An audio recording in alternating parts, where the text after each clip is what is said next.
Coming up this week, Off Screen. We take a look at our top 10 favourite movies of 2018. All those to come and more, Off Screen. This is Off Screen. Off Screen. Off Screen. Off Screen.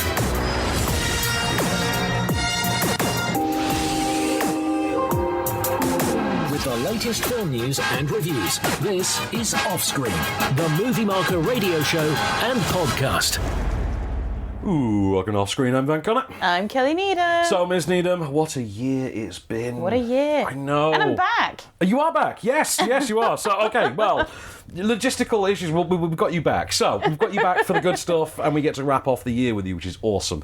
So, Yay, lucky me. we've got 10 amazing movies to talk about in this show. Yes, indeed. We've got more than 10 amazing movies. We can say those are the podcast extras. Honourable mentions. Honourable mentions, indeed. And, of course, those we've sadly lost this year, which is really just an excuse for me to cry over Stan Lee again. Yeah. And, so, I mean, we should just up front say, oh, by the way, the podcast edition is on Apple Podcasts, Acast, Spotify. Deezer, all the good ones. Podcast platform of preference.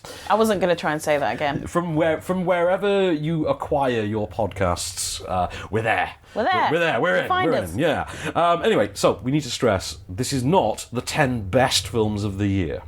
Yes. These are our 10 favourite movies of the year. Yes. The 10 rewatchable, really entertaining, great movies of the year for us. Not the academic best. Don't be expecting to find, like, Roma in here. And We ain't got time for that. there's no Roma. There's no hard-hitting drama in here. These are your popcorn-friendly, fun movies. One or two of them are a bit grim and nasty, but you know what? There's something of a rewatchable, experience to them. It's all about the experience rather than the film itself. So, on which note, shall we kick off? Yes. Let's get it done. Number 10. Are you Erasmus Brumble? I am indeed. I love your books and your TV show. I'm concerned that artichoke soup is sad, but if we use this as a base, we can make individual sformato. Come on! Sformato and Limoges? Aren't we gay enough? Dear Erasmus, this is your grandson. You have a grandson? It's unbelievable, isn't it? I mean, look, I've had no work done. So at number 10, it's Ideal Home. Ideal Home. You saw this, I believe, I as well. did, indeed. Did you like? Were you a fan of this? I did. I enjoyed this. Was this have anything to do with full-blown hipster mode Paul Rudd? It might have, because he have. does look damn attractive in this film. he's ageless. He is. He's Benjamin Buttoning, as really we is. speak. And he makes a pretty damn good-looking hipster as well, doesn't he? does, With his hipster with the big beard. Yeah, and the fade the leather jacket and- and the neckerchief. Yeah, I forgive you. I forgive you, Paul Rudd. So I was a big fan of Ideal Home, in which he co-stars with Steve Coogan. Yes. They're a couple. Paul Rudd is the producer, and Steve Coogan is the star of a Mexican-themed cooking show. Yeah, he's like a chef, famous chef, isn't he? Famous chef So- Erasmus. That's Yeah. his name. I forget his Brumble. Erasmus Brumble. That's his name. Yeah, standard name, you know. Standard name. And I thought Steve Coogan was terrific in this. He was brilliant. I mean, I'm not the biggest Steve Coogan fan in the world. I'm not. I think he's a bit up himself. Yeah, he does. He Yeah. comes across like he's possibly not a very nice person. But, you know, who knows? But he That played could just this be a really character. well, didn't But he? he's lovable in this. He's like a lovable rogue. You know what I mean? Like, you know you're supposed to dislike him and hate him for He's a certain handful. elements. But he's a handful, Yeah. but enjoyable handful. Yeah, and of course the plot of the movie is that Erasmus's grandson, whom he has never met, he's estranged from his son anyway. I think he didn't even know he had a grandson. Exactly, That's what we and heard in the clip, wasn't it? the grandson turns up one day when The Erasmus's son's son got goes arrested to, or goes to something like prison. that, yeah. Really, really good movie. I wound up watching it just like a dozen times. I wound up just accidentally seeing it. Yeah. Like every now and again, I'd be looking for something to watch, and I would just have the disc there or something. Oh, I'll stick Ideal Home Stick for on a bit half of an Ideal hour. Home. And I loved it. I thought Paul Rudd absolutely brought it. I thought he's heartbreaking at times in this movie Oh, as yeah. well. In ways you don't quite expect of Paul Rudd in an out-and-out comedy. And yeah, I just thought it was really great. I think that's the great thing about Paul Rudd as well, though. If you want comedy from him, you'll get it. You'll get it in spades. But he can do the serious stuff too. But it's not serious and kind of the draining, boring boring kind of way. It's serious in a compelling, Yeah. believable kind of way. So yeah, it's a good film. One last thing on Paul Rudd, though. The one thing I do love about him in Ideal Home is I love that he's really only playing Paul Rudd. It does feel that way. It is just like, oh, come on. I mean, you heard it in that clip. It's like, oh, you're not gay enough. Yeah. You know, it is Paul Rudd being Paul Rudd, but Exactly. within a very specific set of circumstances for which he's really good. Yes. So, and that takes us accordingly. Number 9. So, what'd he say? What'd he say? He wasn't the buyer, but he gave us a contact. The fence. So that guy wasn't the fence. I thought you said he was the fence. I guess not. We spent $500 on an email address. All you have to do is contact this guy. He says he speaks English. What? You see, let's go get some food. Come on, I'm freezing. Why wouldn't he speak English, Warren?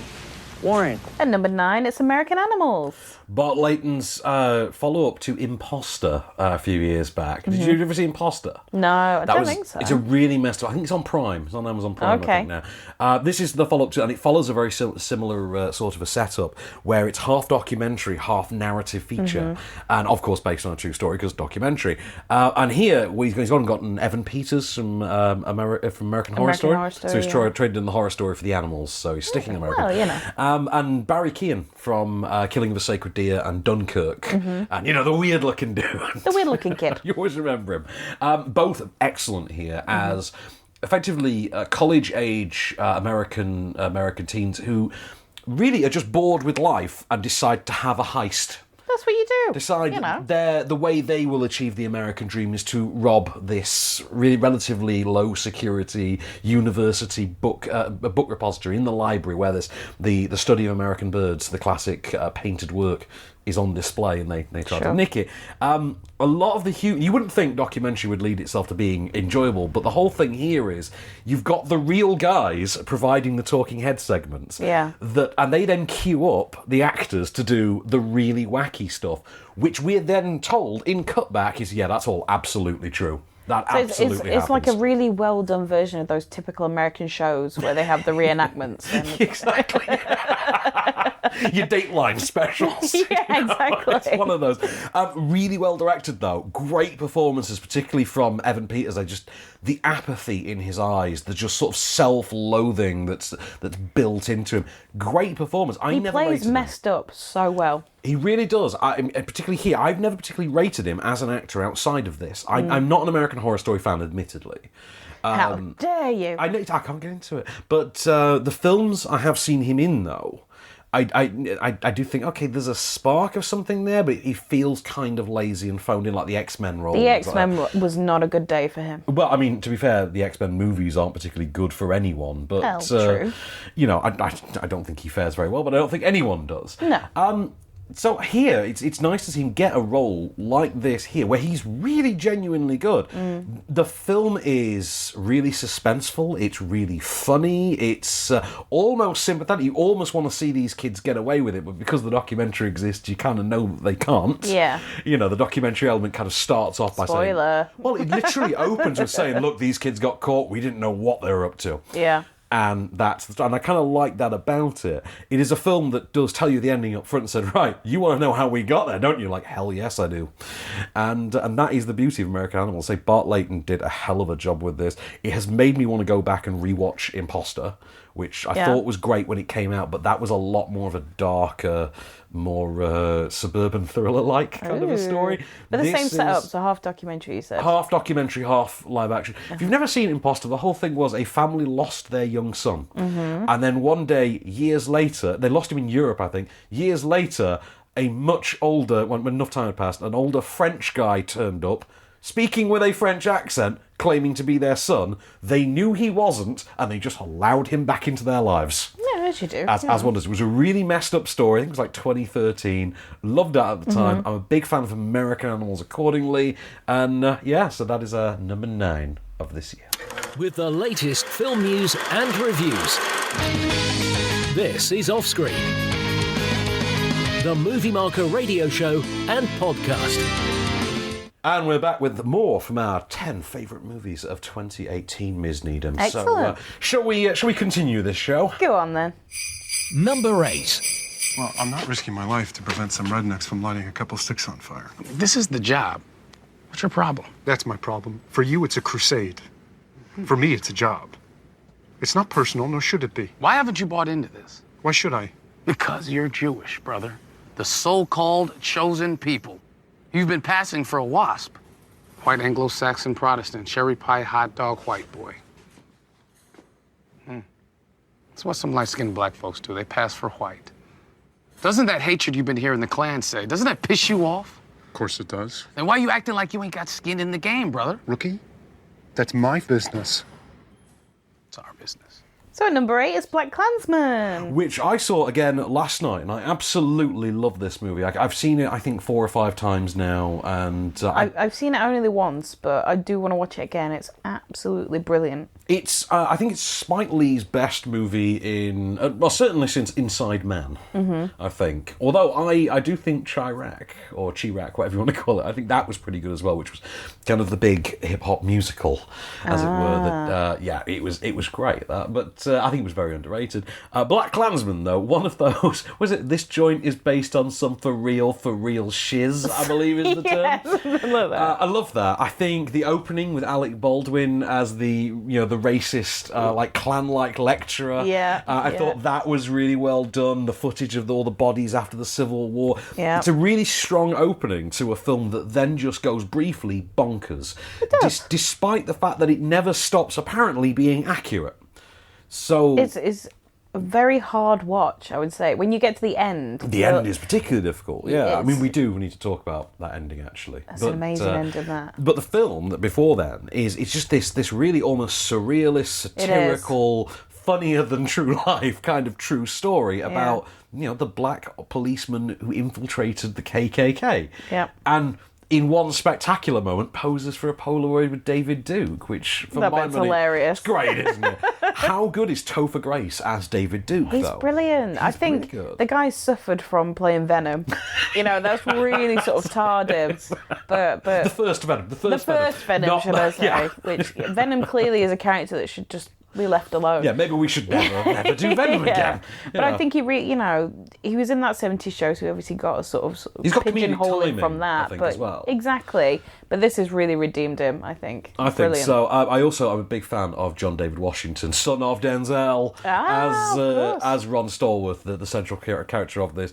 And I think he's got a great rapport with Adam Driver, who I also think is really Driver's good. brilliant. I just thought the film was absolutely tremendous. It's, I saw it when it came out for review. I've watched it a couple of times, like since it's been on home platforms. I've watched it for my own personal enjoyment since. And then last, because it's Christmas, so you watch a lot of films with the family over Christmas. And Black Klansman is one I'm just adamant, we have to watch Black Klansman. And it goes down well. Everyone I know who's seen it has loved it. Like, there's no one's disliked it or even been less than fully on board with it. Everyone seems to have really loved this film. I think it's the end. But I genuinely, I think It is that end. even if there are parts in it, because it is, you say, it's bonkers. It's sort of ridiculous in times. And even if there's parts of it where you think, oh, I'm not quite sure what's going on here, or that end just brings it's you back a sledgehammer round. of an ending. It is a sledgehammer. That is a great way to describe it. Number 7. Leave me a message or text me back. Hi, sweetheart. Just checking in because it looks like you already left for school this morning. Hey, Margot. Dad again. Why did you leave your laptop at home? I haven't been able to reach Margot. Wait, you can't find Margot? Study group only went till 9. She said it was going all night. No, she definitely left at 9. Authorities are asking anyone with information to please call the hotline or 911 immediately. Update me whenever you learn something. Did she mention anything unusual going on lately? We're not really that close. You guys are friends. Kind of. She has friends, right? She keeps to herself a lot. She's quiet. I did see her eat lunch alone. On Thursday? Every day. And number 7, it's Searching. Did you get to see Searching? I saw it with you. Oh, you did? Of course we did. We loved it, didn't we? We did. Yes. Sorry, we saw that and Mamma Mia back to back, didn't we? And Mission Impossible. And Mission Impossible. That was a long night at the pictures, wasn't it? It was a long evening. Didn't I just text you like 6 o'clock? Like, do you want to spend an entire evening at the movies tonight? And I was like, yeah. Evening well spent. We haven't done that in a while. I think if we hadn't ended with Mission Impossible, I probably would have wanted to kill you. Because after Mamma Mia 2, I was ready. Yeah, I know. Ready. You really took objection to that young Colin Firth, didn't you? I did. But back to Searching, which, funny story about this. Recently we were offered, for awards season, we were offered at Movie Market an interview with John Cho. We didn't wind up getting the interview in the end, but as part of it, Calvin had to watch Searching. Lucky him. As one of my great moments of all of this was getting texts in real time from Calvin as he's watching Searching on his TV at home. He's like, wow, they're really just doing Up with people at the beginning of this. They're really doing the opening of Up. Calvin came away and thought of it as, I think he called it the second best film of the year. Wow. And there's an argument to be made, like, academically, this is a great movie. It is a tight, suspenseful thriller with great performances. Yeah. It's really well executed. The whole thing takes place on MacBook screen. But that's the thing is, it's a complete gimmick. But the gimmick works. Yeah, exactly. This thing is, as well, this gimmick had been done. Yes. Like the Modern Family episode had done it. We had Nacho Vigilondo's Open Windows with Elijah Wood a couple of years ago. Elijah Wood and Sasha Grey. Let's never forget that. Elijah Wood made a movie with a porn star. Of course he did. It's been done, this concept, but to do it with a story this well told. And it's been done with horrors as well. That's the thing. Where they've tried to build the suspense. Is it Unfriended? Unfriended. Or one of those kind of Facebook type. I think it's Unfriended, and then there's Unfriended Dark Web. Yeah, sure. Which I don't think I saw, and I'm not in any great rush to. Well, those had really put me off this, and I thought, oh God, this is going to be awful, and they're not going to be able to pull it off. But actually, you were pleasantly surprised. I was pleasantly surprised. Yeah. And how good is John Cho in this? He's great. He's absolutely great. And is it Deborah Messing from Will and Grace? Deborah Messing from Will and Grace, and she's had a great year. It would seem. I mean, Will and Grace came back. Will and Grace then came back for a second series of its, now being back revival. She got some great moments in it, and then she got to be in this. Exactly. And she's great in this too. Who knew? Like Deborah Messing. I mean, I know J-Lo's starring in that movie Second Act. I think Deborah Messing should have had that one just for the title alone. But yeah, at number 7, was it? Number 7 is Searching, and we cannot recommend it highly enough. Number 6. As a quadriplegic, it must be frustrating for you, someone who liked to get things done with their hands. Here's the thing. 4 guys murdered my wife. If I could find those men, I'd do it. What if I told you I could offer you something that would enable you to walk again? I call it STEM, a computer chip that has the potential to change everything. It's a new, better brain. I am STEM, the system operating your body for you. At number 6, it's Venom! Well, that was the thing, because this came out... Tom Hardy. It did. It came out, 6 weeks earlier? Something like that. And it stars a dude who looks an awful lot like Tom Hardy. So much like Tom Hardy. He does. And I had to tell my mum, we watched the trailer one day at my mum's, and I was like, that's not Tom Hardy, right? She's like, wow, okay. Then again, my mum thinks Rami Malek is Bruno Mars. What? So, yeah, I have to, in order to explain... What? I can't say Rami Malek to her, I have to say, not Bruno Mars. In the same way that she doesn't know who... that one's insane. She doesn't know who Logan Marshall Green is, so I have to say, not Tom Hardy. Yeah, well, that was fair enough. I get that one. Which made reviewing Upgrade a lot of fun. Upgrade follows a very similar template at times to Venom. I guess which it is, does. It's the guy who looks like Tom Hardy who gets taken over by, another entity which may or may not be all good. And yeah, I mean, in this case, he's a man who's paralysed in an attack that kills his wife. Yeah. He then gets the computer chip that can make him walk again, that replaces his sort of central nervous system and allows him to walk. But it's alive, and it has an AI called STEM. And it can control his body and make him an awesome fighter. Well, that's the thing. The fight scenes in it are amazing. They're so brilliant. mechanical, they're biomechanical, they work, they're believable. Really believable. That's the thing, is his face is completely deadpan, like he's like, what on earth is happening? And yet his body is doing all these amazing moves. He plays it so well, like he does. has mentally shut down. Yeah. Like his brain is not running the show, his body is. Yeah. And it's so well executed. The story, I mean, the story's quite basic when you once you get past the AI bit and you just get to the revenge plot. You know, it's your basic, fugitive Punisher type kind of We've story. seen it many times before. Law-abiding citizen, and Punisher. Exactly, Yeah, we've seen it. I've got the names on a list, I'll scratch them off one by one. But at times it also comes quite close to being a sort of contemporary update of RoboCop, almost, I guess as well. so, yeah. To the extent that I do desperately want to see what they would do with a RoboCop 2. I really do. Really? There's kind of a sort of new status quo at the end of this for a potential sequel. That is true. But I do hope we never ever see it. No. I think Upgrade is fun. The thing and is awesome. I disagree with you in that I didn't enjoy this ultimately. No. I thought the first 2/3 were fantastic, and I watched this with my other half, John, and we loved it, and we were kind of engrossed.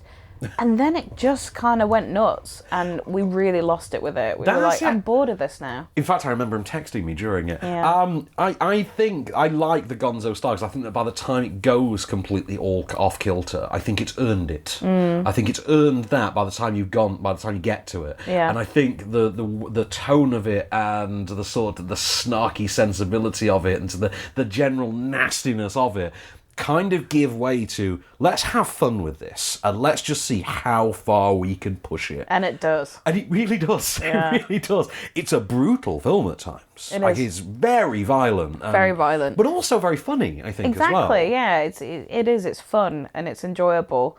And I think, as much as I didn't ultimately enjoy it, I probably will watch it again. I think so. It's a nice, trashed, at your sci-fi thriller kind of a thing. And it comes to us from Lee Whannell as well, which I didn't know until I sat down to watch Love the a bit film. of Lee Whannell. I do. And, you look at, okay, I can see where you get this, because James Wan made Death Sentence, for instance, very early on, which was a more conventional action thriller. Both obviously came from the Saw series. James Wan had gone and done Death Sentence, and he's now gone into a lot more standard Hollywood terrain. Yeah, he's Fast gone and Furious, very Aquaman, Hollywood. things like that. Very Hollywood.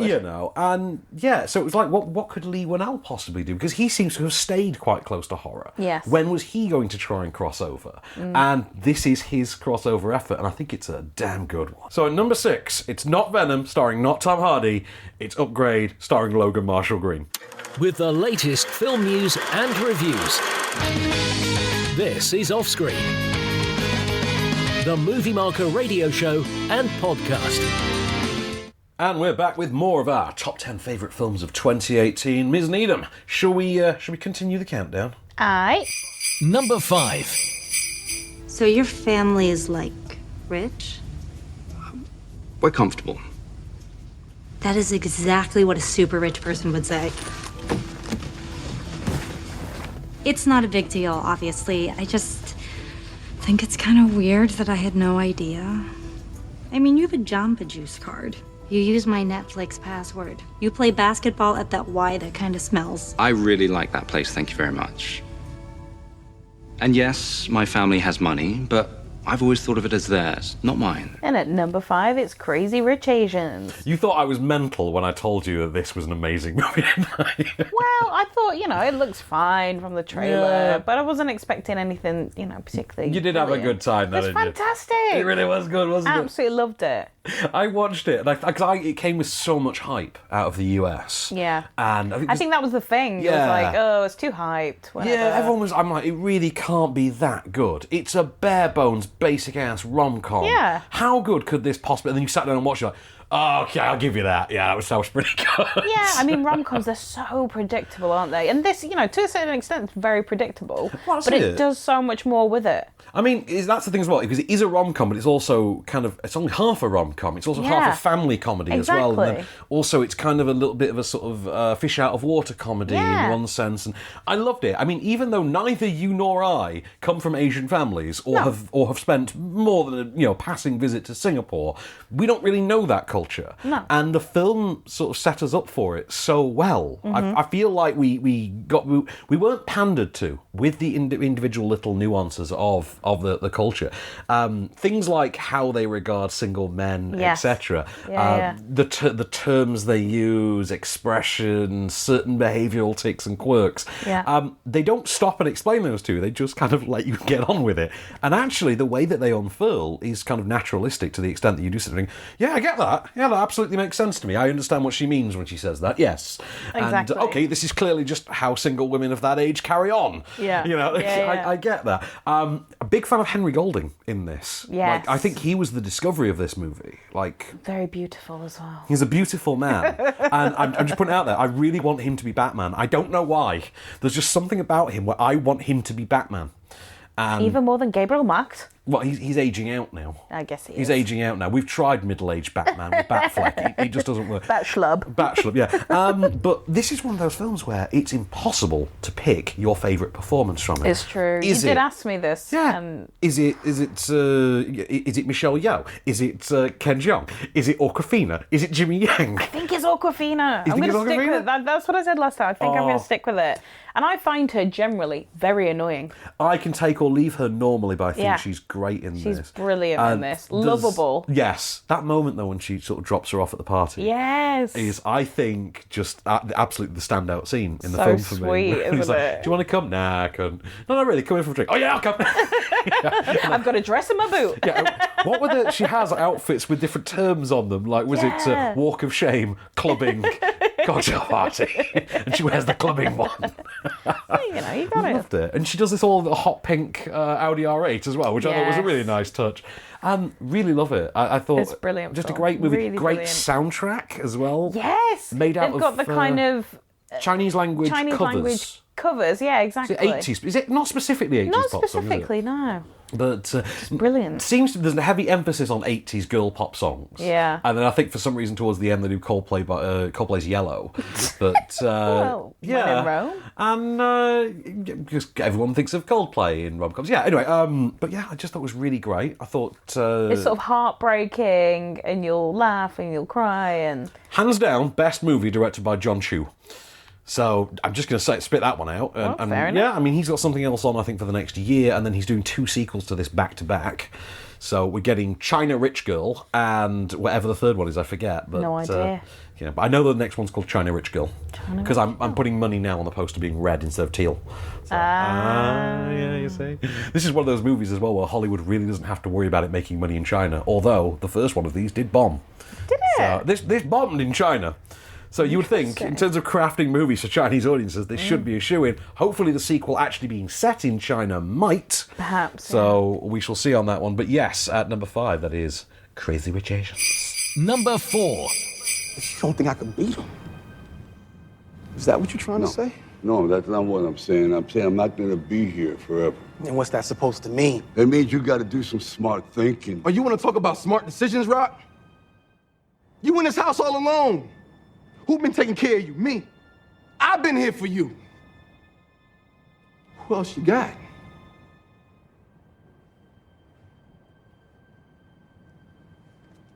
Listen. I'm taking this fight with or without you.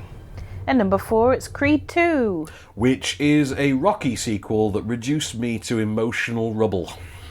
Oh, man. Yeah, and I mean, no, genuinely, I sat at the back of a cinema for this. Blubbing away. Relatively empty screen, a couple of people in there.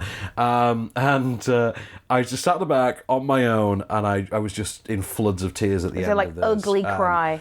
It was just, oh my God, this is so moving. And I want to stress as well, I mean, because this is the last one of these that's going to star Stallone, that does not mean that Rocky dies or anything. Because they tried that trick with the last one. They tried the whole Rocky sick in the last one. No, they're not following that up or anything. Don't worry. It's just, there's a very emotional beat to the end of this that just absolutely destroyed me. I will say as well, I mean, this is outside the context of the film. There was a little girl sat on the row in front of us, and she was, I think she might have been about 15, 16, and I think she had Down syndrome, and she was with her carer, and she loved this movie. She vocally loved the hell out of this movie. Oh. And absolutely heightened the experience for me. Absolutely made an already great movie just a little bit more Just fun seeing for somebody me. enjoy it so much. Yeah, and I don't know why that keeps happening to me with Stallone movies. Someone's gotta. Because we had, I think, an entire care home visiting the cinema on the day that we saw Escape Plan years ago. Oh, really? And they all sat down the front, and they absolutely made that experience amazing. Because when a film has those, when a Stallone movie in particular has those really naff cliche plot moments, they will call it out, and I love it. But this little girl was so sweet about it. She was just absolutely made it just such a wonderful experience. But the film was tremendous. I think Michael B. Jordan, top of his game. Having a good year. Having a damn good year. Top of his... Well, he is, because he's in the next film as well. top of his game. Tessa Thompson. Is there anything she can't do? Apparently she can even be Halsey now. Yeah. So that's a thing. And Stallone, who never skips a beat as Rocky, he just absolutely brings the emotion to this, brings that... Genuinely need subtitles for the man. He's got that really great mentor persona down here, and I think he's tremendous in it. I just think that the film really works. I didn't expect it to. I mean, it's not got Ryan Coogler coming back. I forget the name. Stephen Capel Jr., I think his name is, who's directed this. He's got the same kind of flair that Ryan Coogler brought to the last movie, and he brings the ferocity and the fury, and yeah, I loved it. End to end, I loved this film. And by the end of it, I was, let's just say, emotionally distraught. An absolute wreck. I mean, like I say, I have galactic-sized daddy issues, so maybe not the movie for me to watch anyway. We do not have the time nor inclination to explore that, Mr. Connor. No, we don't. In which case, let's move on to the next Michael B. Jordan movie. Number 3.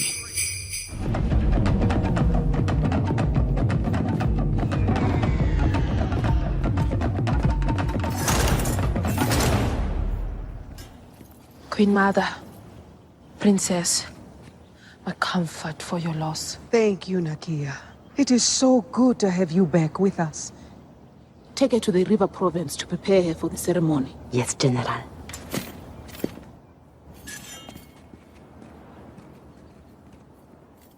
Did he freeze? Like an antelope in headlights. Are you finished? At number 3, he never freezes. It's Black Panther. Right, did anybody see Black Panther turning out to be this damn good? It is so good. It really is. I mean, it came out in February. Now, this is the best I can't believe it came out in February. It feels like 2 years ago now, doesn't it? Because I think we've all seen it to death now. Yes. And yet, will continue to. You will, won't you? It's on Sky Cinema like every second day, and I will watch at least 15 solid minutes of it every time I come across it. At least, yeah. Yeah, I think it's a tremendous film. For my money, could be the best Marvel movie. Like, academically could be the best Marvel movie. I think it is. I think it genuinely is. And then the stuff in there, I love the whole Afrofuturist concept of it. I love that they've lent so hard on that as well, because you could have soft-pedaled that and maybe played a bit more to the American heartland and the flyover states, but they didn't. They just went, no, we're making a Black Panther movie. Let's actually make a Black Panther movie. Let's lean into how mental and sci-fi and James Bond this thing is. Absolutely. And I tell you what, we'll throw in a couple of still images that are really going to remind you of The Lion King as well, like the rock when they got all the village on the the villages on the rock face kind of thing. That literally still, even just thinking about it, gives me goosebumps. And so many just great moments in it. I mean, everything. Winston Duke as M'Baku. But again, like Crazy Rich Asians, who's your favourite? Yeah, exactly. You can't possibly pick. Is it Killmonger? Is it Shuri? Is it Nakia? Is it... Or is it the Black Panther? Or is it Black Panther himself? Is it Chadwick Boseman as T'Challa? I think he's great. Everything about the movie's great. I also really love, it's a movie called Black Panther, and who are the stars? Pretty much every girl who's in it. Well, yeah. That's what I loved about this movie. You know, genuinely, before Christmas, my mum, she was plotting something, and she was texting my other half and said, who's Kelly's favourite Marvel female? Yeah. And then my immediate reaction was, well, I don't know, because I don't really like Black Widow. And then I was like, Black Panther. But I love them all. Is it Shuri? Is it... just generally Black Panther. Did you go with the Dora Milaje, I think they're called, the Kingsguard? I actually went with Shuri in the end. Interesting. She's amazing. She was great. She was really great. And I particularly love that line sort of towards the end. When you said we were going to America, I thought you were taking me to Coachella. Yeah. Really love it. Amazing script to this. Really gorgeously directed by Ryan Coogler. Andy Serkis gets to be Andy Serkis. We actually get to see what Andy Serkis looks like for a change. Who knew? And because you can only have because you can't just have one token white guy, you got to have Martin Freeman as well. Tolkien, I love that. It's never getting old. Tolkien white guy is never getting old. I loved everything about this. It's got probably the best villain any of these movies have had. Yes, because you're so like torn because you kind of agree with him Yeah. and then you don't agree with him. But Well, that's the thing, because in that way that Thanos, and I think that's the deciding guess factor. so, I mean, yeah. Thanos, you know, is a villain. Like you Yes. never, even though you understand his motivations, Yeah. he's the villain. Yeah. Killmonger, you're kind of like, yeah, but I partly want you to succeed. Yeah, exactly. Yeah, and I love the way that performance is structured. That performance starts off quite. I'm going to try and play like that scene in the museum when he's in the denim jacket and he's got his little pineapple cut, which I keep calling it, little pineapple cut. Yeah, and descriptive. Yeah, and his little circular, and he starts off quite young, playing nice here, and then just goes vicious and doesn't let up. And I think it's a villain performance that seems like kind of the clever person's version of Nicolas Cage in Face Off.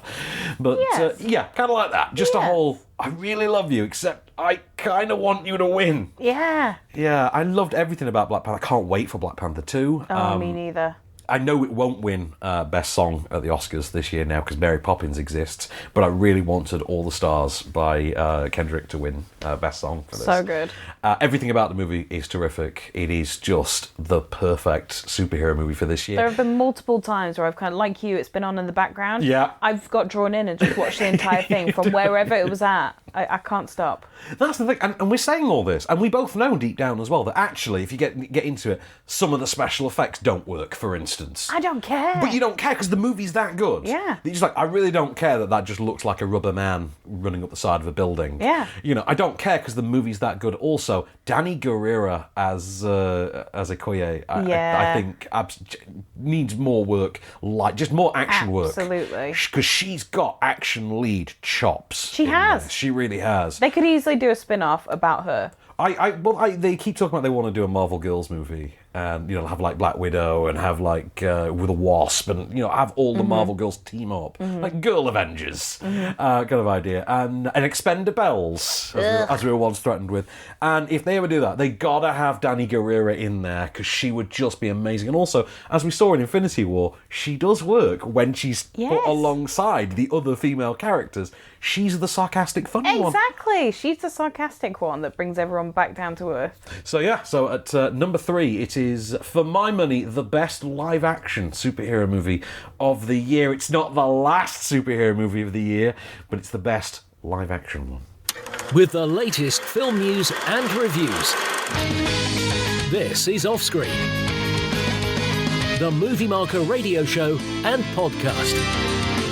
And we're back, Ms. Needham, with the final pickings of our favourite movies of 2018. What could they be? Well, should we recap what we've had so far? I mean, Let's do it. I'll have to actually pull the list up. Hang on. So at number 10, we had Ideal Home, which was released on the 6th of July this year. At number 9, we had American Animals from the 7th of September. Number 8, we had Black Klansman, Spike Lee's brilliant true story, produced by Jordan Peele, no less. It was. Yeah.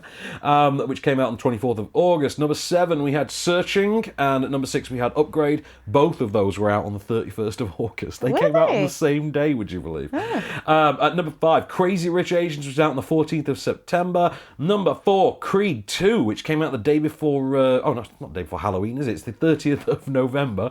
Was it only that recently, Creed 2? Yeah. Oh, mind you, Me Movies was going, so it had to be fairly recently. Yeah. Number 3, we had Black Panther, which came out all the way back on the 13th of February this year. What? I know. Which, of course, ties us in brilliantly with... Number 2. Aim with your hips! Look where you want it to hit!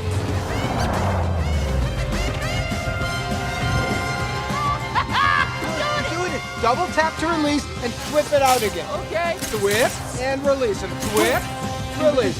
Whip and release. You're an actor. Whip, release. Feel the rhythm? Good, Miles. I gotta say, you're amazing, man.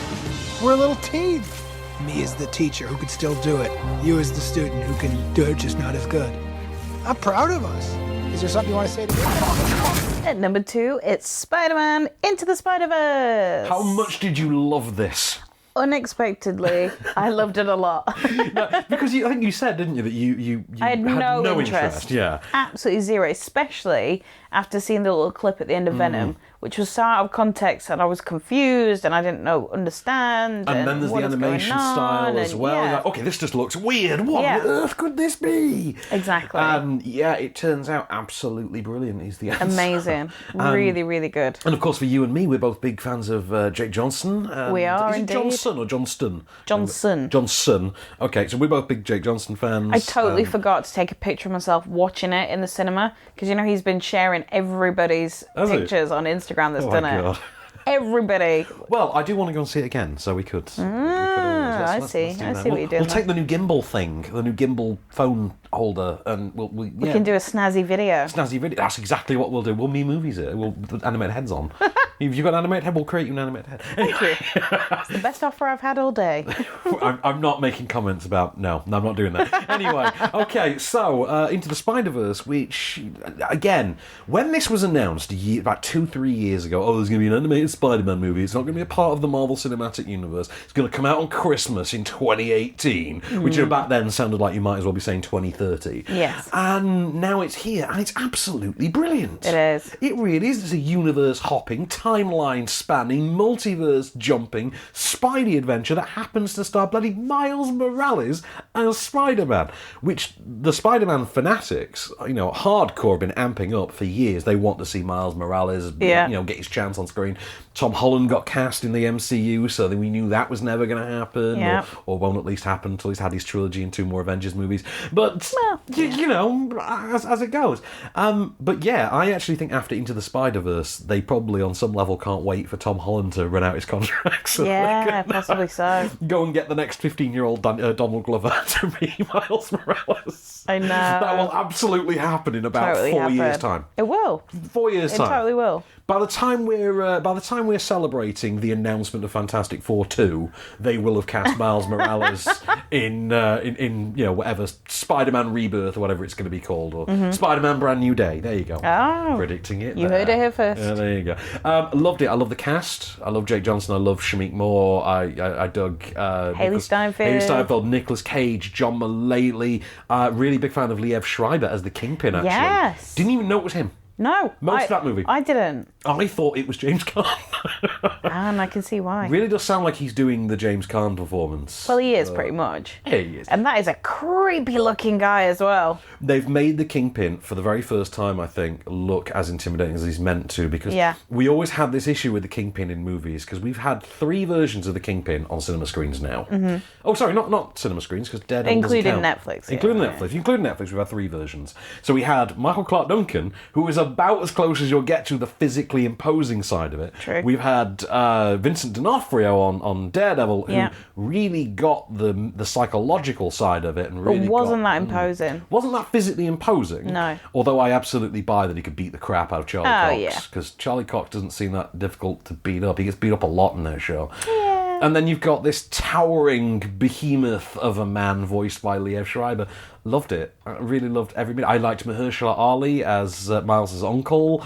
Catherine Hahn. Catherine Hahn. Let's not say the character name. No, don't say the character name, but she's brilliant. Big ups to, and this got no coverage in the run-up to the release, Lily Tomlin as Aunt May. Yes! She is brilliant. She's great, isn't she? Like absolutely. Alfred. As soon as, when you're kind of like, I need to place that voice. Who's that voice? Oh my God, it's Lily Tomlin.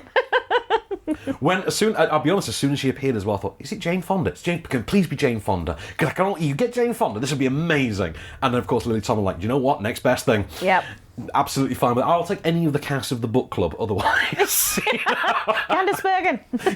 Where's Candyberg? Come on, give me some Candyberg. Yeah, Into the Spider-Verse, I thought, tremendous movie. My second favourite film of the year. As I say, these aren't the best movies of the year, they're just the most enjoyable, rewatchable, fun movies of the year. Which, of course, means there has to be a victor.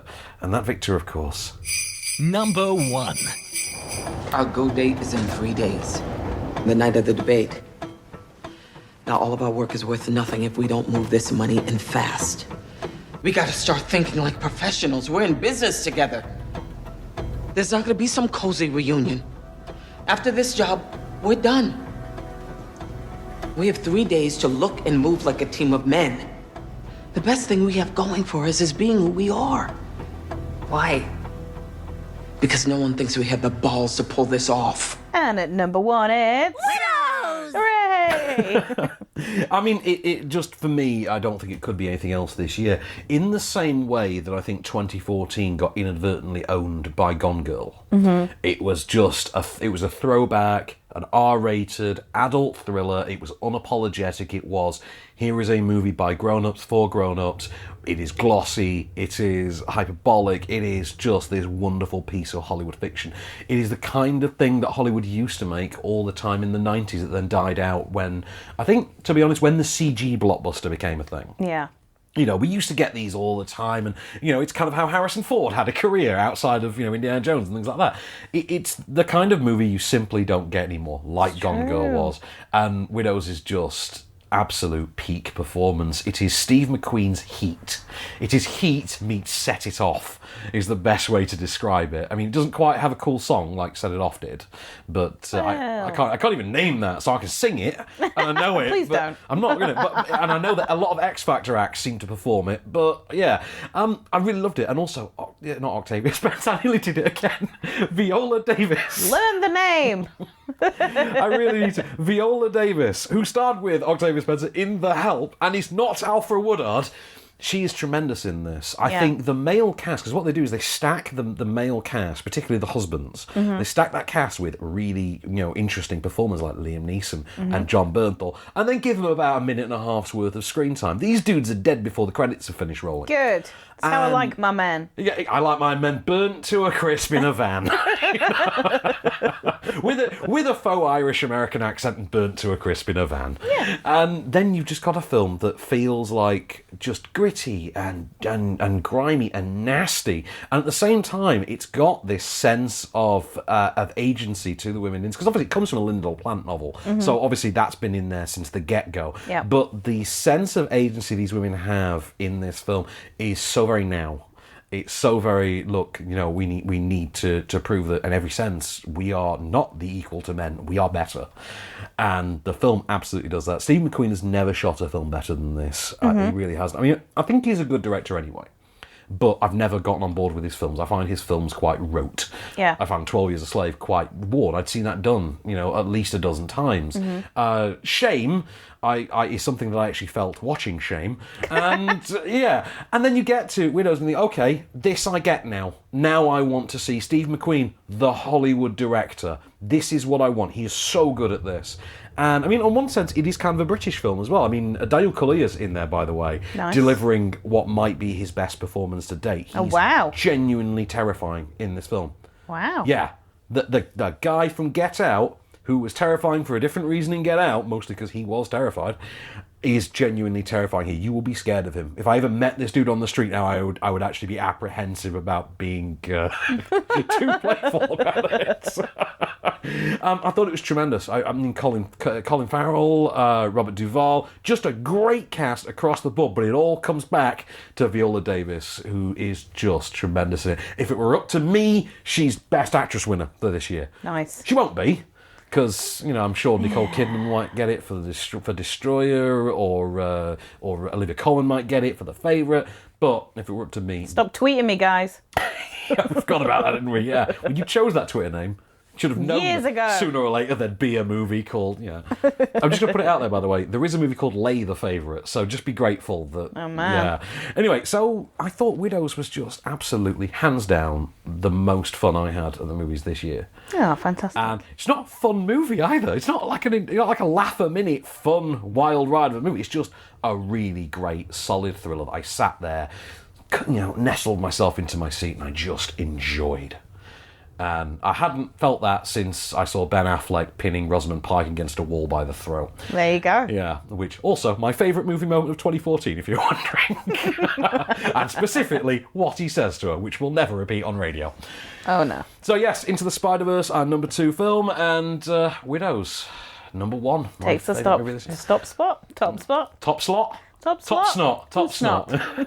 So, question is, what we're going to look forward to next year? Yeah, what's coming up? Tell me. I mean, what are you looking forward to next year? Is it Lion King for you? Is it Dumbo? Is it not Dumbo. Happy no, Death I can't Day do to it. you? Or It's got to be Avengers. Come on. you're looking forward to Avengers? I am Of as well. course. How does Stark get off that spaceship? I want to That's what I know. wanna Captain Marvel. Can't wait to see she that. can fly in space. She might save him. Mhm. But yeah, Captain Marvel's got to come. We got that. And Yes. yeah, it's just going to be really wacky. I'll tell you what I am looking forward to, and this is only a couple of weeks away. The Upside. Yes, remake of of course. Intouchable, Yeah. Starring Kevin Hart and Bryan Bryan Cranston. and Nicole Kidman as well, which seems to have been sort of overlooked. We've got that to look forward to. Very much looking forward to that. Mhm. The Favourite, of course, is out on New Year's Day. I recommend that. If you ever want to see what a period piece version of Mean Girls would play like. Does sound quite intriguing. It really is. It really is. I think it might be one you might enjoy more at home. Okay. But because it's not like a popcorn munching Saturday night at the movies kind of picture, but I think it's one that when it hits home platforms, it's gonna boom. Mhm. It'll get all its awards buzz. That awards buzz will die down. Then it will hit home release. Then everyone will see it, and it'll be a huge thing. And we'll all love it. We'll all love it. Very Death of Stalin, very Mean Girls. Best way to describe it. But yeah, it's going to be a big year next year. How to Train Your Dragon 3 next year. We've got that Yes. to look forward to. Hellboy gets rebooted next year.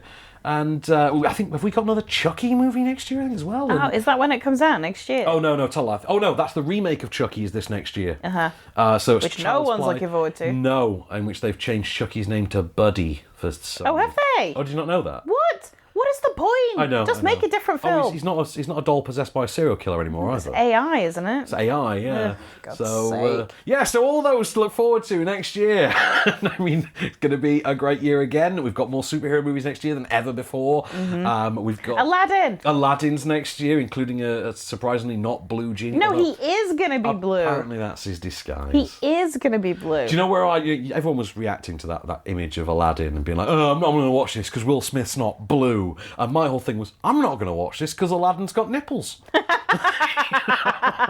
We all know that's the defining thing about 1993. Because he's wearing a top. Yeah, he's wearing a shirt. I need to see a bare-chested Arab boy with no nipples. With no nips. That's Aladdin. Because Aladdin weirdly had no nips and an outie belly button. Don't know how that worked, but okay. So Hey, you got to stick out somewhere. yeah, Guy Ritchie's Aladdin. That's to come next year. Who would have thought?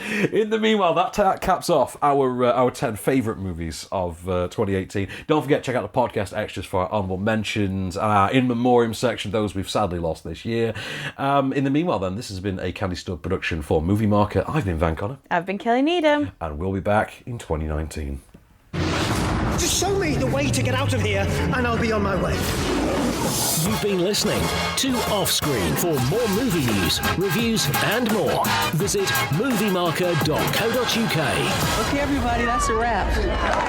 Podcast extras. So, yep, even the end of the year, we get podcast extra session. I'm just looking at the people we've lost this year, incidentally. Go on then, remind me. Well, I'm trying to find someone I've heard of. There's a lot, because obviously you get a lot of filmmakers, a lot of people behind the lines who've passed away. Yeah. Here's one that, this one struck me. This was February the 4th this year. We lost John Mahoney from Frasier. Oh. Frasier's dad. And that was really sad, because he didn't start acting until he was quite old. Oh, really? Pretty much around, it was a few years before Frasier, but he was kind of at that age. Wow. And he was in his, I think, mid to late 40s when he started. Well, it can happen then. It can. Well, I mean, look at Alan Rickman. Alan Rickman didn't start acting Harrison till Ford. Harrison Ford, yeah. And, well, I mean, 5 days later, of course, we lost an actor that I really loved, Reg E. Cathy. And Reggie Cathy, you might remember, he's in House of Cards. He's Freddy in House of Cards. But he's also in, did you ever see Fan Four Stick? Yeah. He was Dr. Storm, Professor Storm, their dad. You know, he's that guy from that thing. You Yeah. always know the actor. In fact, he turned up. His final role is in the last series of Luke Cage. Oh. He is Luke Cage's dad. So, he did get his Marvel role, because that's what every actor has to have their Marvel role. The same day as Reggie Cathy, we also lost Johan Johansson, the composer who did such wonderful work, genuinely wonderful scores, that sounded like nothing else. And he did the scores for Arrival, for Sicario, for Mother. as well. And that was really sad. I was really sad. And also, he was quite young. I think he passed in his early 40s, I believe. David Ogden Stiers from MASH, he passed away. It was kind of sad to hear about him as well. And I'm still going through this. I'm still going through the list. You're going to bear with me a moment. Milos Forman, director of. Did you think he directed One Flew Over the Cuckoo's Nest? Oh, I see. And also did like The People versus Larry Flint, but also a film I adore, a film that I rewatch quite a lot, Man on the Moon, which starred Jim Carrey as Andy Kaufman. Milos Forman, Andy Kaufman. And that's really sad. I think he was a great director. He didn't direct many films very often, but he directed really great films. When he did do it, he did it well. He did. R. Lee Ermey died this year as well, which I was very sad to hear about the loss of R. Lee Ermey. Who's that? R. Lee Ermey is basically, if I just say the drill sergeant, do you know who I mean? He just played the drill sergeant in everything. In everything. I'd probably do then. Well, the two kinds of people, steers and queers, what are you, boy? You know the guy. Yeah. Every time. And this actually, if I remember, the only good thing about X-Men The Last Stand was at one point they needed the voice of a drill sergeant, and they just went and got R. Lee Ermey to do it, and you're like, yes, that's who you get. I always remember him turning up in The Frighteners. He was one of the ghosts in The Frighteners. That's exactly what I was thinking of. Really great performance. Because doesn't his jaw fall off? Something like that. He's in the graveyard, isn't he? And of course, Vern Troyer passed away this year. Oh, of course. That was another one I thought, was that this year? Yeah. Because we're not even really far into the year yet. But yeah, Vern Troyer passed away at 48 this year. I totally forgot about that. Yeah, Margot Kidder as well, that was this year. So my first Lois Lane passed away. And I loved Margot Kidder. I loved from Black Christmas as well, the slasher movie in the 70s. Of course. Because you never really saw her in much that wasn't... in this day and age, you never really see her in much that isn't sort of Superman related. She was in Superman, she turns up in, for instance, things like Smallville and Supergirl, playing like other characters because she's a legacy actor, you know. They got Dean Cain back, they got to go get Margot Kidder and Terry Hatcher back, for instance. But yeah, Black Christmas I always remember her for, which is, it's just weird that it's a 70s slasher movie and Lois Lane's in it. Oh, why not? But yeah, I'm going to go with that. But let's see who else is on our magic list here. There's a lot of names I don't know. I do check out the list because just some absolutely amazing people passed away this year. And I mean, I know we're pretty much building towards Stan Lee. We know that. We know we're building towards Stan Lee for my money. But again, John Carter, Craig Zandon. Oh, hang on then. Okay, so Stephen Carl Stephenson, the actor from The Wicker Man, he passed away this year as well. Neil Simon passed away, screenwriter of Heartbreak Kid and Barefoot in the Park, he passed away. Oh, God, long list. Hang on. Burt Reynolds. Oh, God. Almost forgot Burt Reynolds. Wow. God, the number of radio obituaries I had to do for Burt Reynolds. And I generally never saw his last film either. What was it? It was called The Last Movie Star. And it wasn't released theatrically. I think it went straight to video on demand. It starred him and Ariel Winter. Ariel Winter? If you've ever seen those pictures of Ariel Winter made up to look like sort of trailer trash. Oh, yeah, with the shorts. Where she's got the short shorts and the underboob and the flame red hair. Yeah. That's for that movie. And by all accounts, she was kind of devastated. She evidently formed quite an attachment to him. She was devastated when he passed. But, I grew up in the Middle East, so I can imagine the entire Middle East was devastated by Burt. They worshipped Burt Reynolds. Really? They really did. Because remember that story I've always told you about how the Middle East operates on something of a used to operate on something of a time lag. Yeah. Because of that time lag, right up until the early 90s, Burt Reynolds was still a movie star to the Middle East. He really was. Like, you would walk past cinemas in like 1994 in Alexandria and you'd see, posters for movies like from the 80s starring Burt Reynolds. And they loved him. He was the king of cool in the Middle East. In that same way that Travolta still is for some reason. Jeez, that is depressing.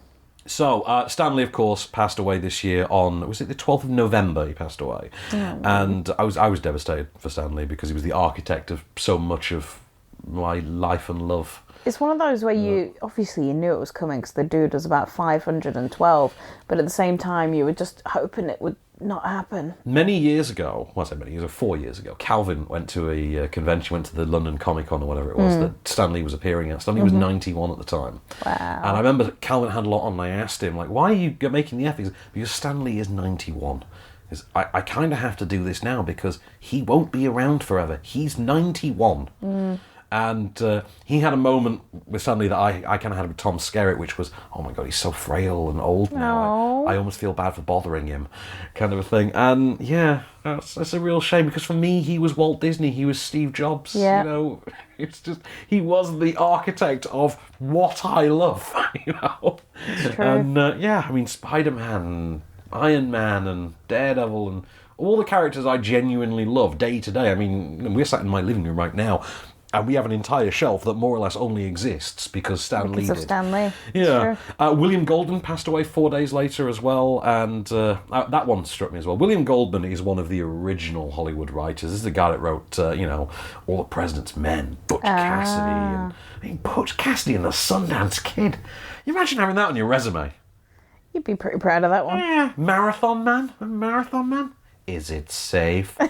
and of course, a film I watch over and over again. It gets a lot of play in my house. Misery. With Kathy Bates and James Caan. He wrote the film adaptation of that, and probably one of my favourite ever movies.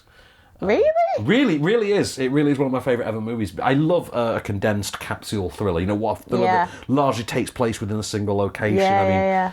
Even sci-fi movies, I like them when they take place in limited locations. Snowpiercer, for instance. Yeah. If you want to take it to the extreme end of that. You like Snowpiercer? Have I never mentioned it? You never mentioned it. You never It was even all heard right. of that It film. was all right, Snowpiercer. It was all right, you know. I thought some bits were a bit naff. I'd watch it again. You know. Yeah, give it another try. Nicholas Roeg passed away as well, end of November. Director and cinematographer, made Walkabout, made The Witches, made Don't Look Now, and that was one that I think went down like a rock in sort of the film critics world, because so many film critics were big fans of his work, had been reviewing for most of his career, and had interviewed him multiple times. He had a lot of friends. We also lost Bernardo Bertolucci, who directed The Dreamers and The Last Tango in Paris. You know, the famous Butter movie. And what else are you going to call that movie? And then, of course, in December, and this one I was gobsmacked by, Penny Marshall passed away. And Penny Marshall, I mean, wow, hang on, does this list Penny Marshall? Oh, hang on, it lists The Exorcist under her name, presumably as an actress. I don't remember her directing The Exorcist. Was she in The Exorcist? I don't know. It just says The Exorcist next to her name. But anyway, she directed A League of Their Own and Renaissance Man, and I love Renaissance Man. I'm a big fan of Renaissance Man. Have you ever seen it? I don't think I've ever seen it. That is the one where Danny DeVito is an unemployed. I think he's like a marketing guy, and he's made unemployed, and the only job he can get is as an English teacher in the army. For the dumb cadets, and one of them is Mark Wahlberg in one of his first acting roles, right? Because he gets to rap. Because it was like 1993. Sure. Marky Mark. And there's this moment in which he puts the word oxymoron on the board, and one of his students, because they're all in like military garb the whole time, they're all in fatigues, one of them just stands up and says, no, you can't do that, I've checked the regulations, you can't call me no oxymoron. And Danny DeVito just responds with, no, it's oxymoron, schmuck. Which I absolutely love. But yeah, and then of course, last but certainly by no means least, another actor I really liked, Donald Moffat. Who I was shocked to find out was actually English-American. I just thought of him as American. You don't know this guy as being any younger than what seems to be about 60 years old. Okay. Right? He was always square-jawed, grey-haired old man. He was the leader of the base in The Thing.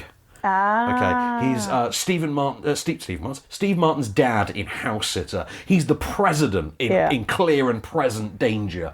He was, and also he got my very favourite moment in that movie, which was, "Don't you come in here and talk to me like I'm some kind of junkyard dog. I am the president of the United States."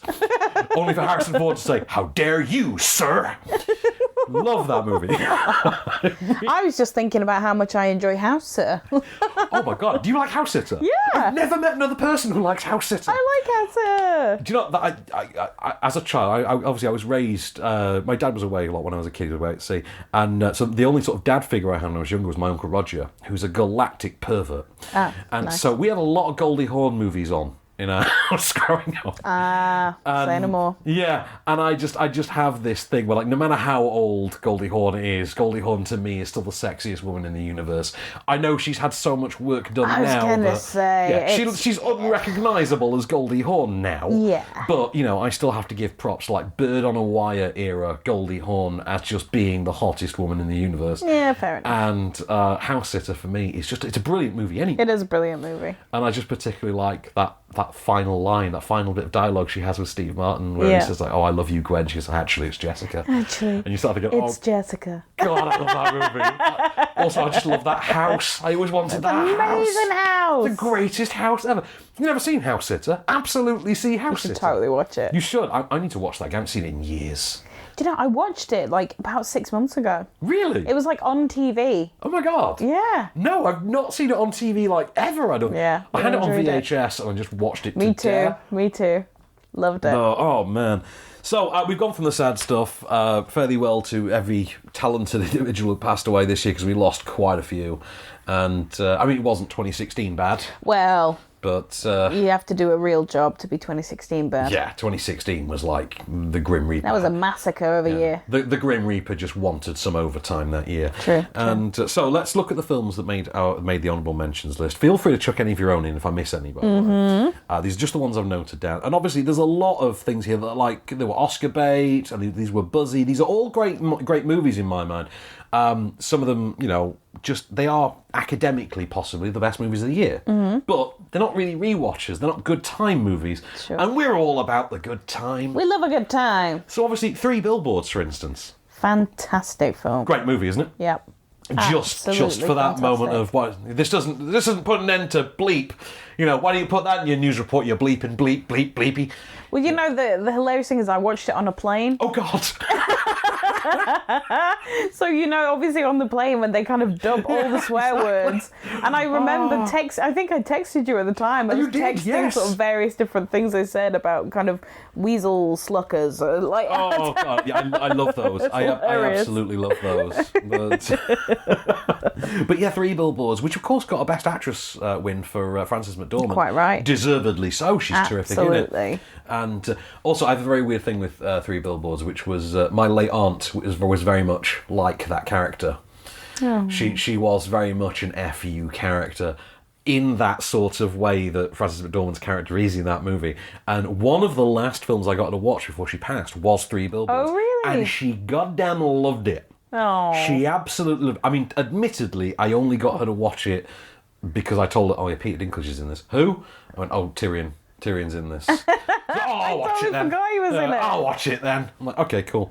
But I love the movie. I hate who's the chick who plays Woody Harrelson's wife? Oh man, Abby Cornish. Abby Cornish, gorgeous woman, just absolute smoke show of a human being, but terrible actress, just terrible. Just stop putting her in things. Just stop. I mean, if I go with that idea, if I go with the sort of Jack O'Connell idea that if he's in it, the movie's going to suck, if I apply that to Abby Cornish, I'm going to miss out on some great movies. Exactly. But, yeah, it's a shame. Phantom Thread, that was this year as well. What was that? That was the Daniel Day-Lewis one.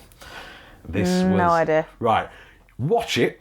All right. I think it will... Going Cold, if you know nothing about it, Going Cold. Okay. It is, by all accounts, Daniel Day-Lewis's final role. He has hung up his hat. He has retired. It is about a tailor. It's about a tailor who's sort of an off-kilter genius. He's a sort of... very much has his own process. You don't mess with that process. Okay. He's a perfectionist. Period piece. Uh-huh. And directed by Paul Thomas Anderson, so you know it comes with that Oscar-y prestige. Of course. And it is about a relationship he forms with one of his household staff. It is just a brilliant movie. Daniel Day-Lewis is superb in it. Vicky Krieps, as the household staff member, is absolutely superb in it. Check it out. All right. But learn nothing more than what I've just told you. Okay. Okay, it is absolutely superb. All right. And also, fine. just his breakfast order alone will just have you adoring him. Okay. Okay, I'll say no more. How strange. Kay said exactly the same thing to me, actually, before I said, "Oh, just the breakfast thing." I'm like, okay. Saw the movie, like, yeah, the breakfast thing. You're gonna love it. You're gonna love it. All right. You don't see it coming. It just happens. You're like, oh, that's what he was on. Okay, yeah, cool. It's one of those. Okay. The Shape of Water. No, boo. No, you're not a fan. I loved The Shape of Water. I absolutely despised it. Oh, you give me Hellboy meets the Creature from the Black Lagoon. No. I'm in. No. Lady Bird. Did you see Lady Bird? Not yet. Not yet. Can you Lady believe Bird, it? I really adored Lady. It's on Sky Cinema now, I think. It It's is. one of the December premieres. Yeah, it is. Saoirse Ronan, absolute just queen in this. And Laurie Metcalf as her mum. Big fan. What's not to love? Yeah, also, it's got Timothée Chalamet outright now embracing his destiny and playing Riley's dream boyfriend from Inside Out. Actually who he's playing here. Which was clearly what he was always going to be destined to He's become. destined He to was. play the role. Another film, I adored this. I thought this was hilarious as well. I, Tonya. Never saw it. Never see this.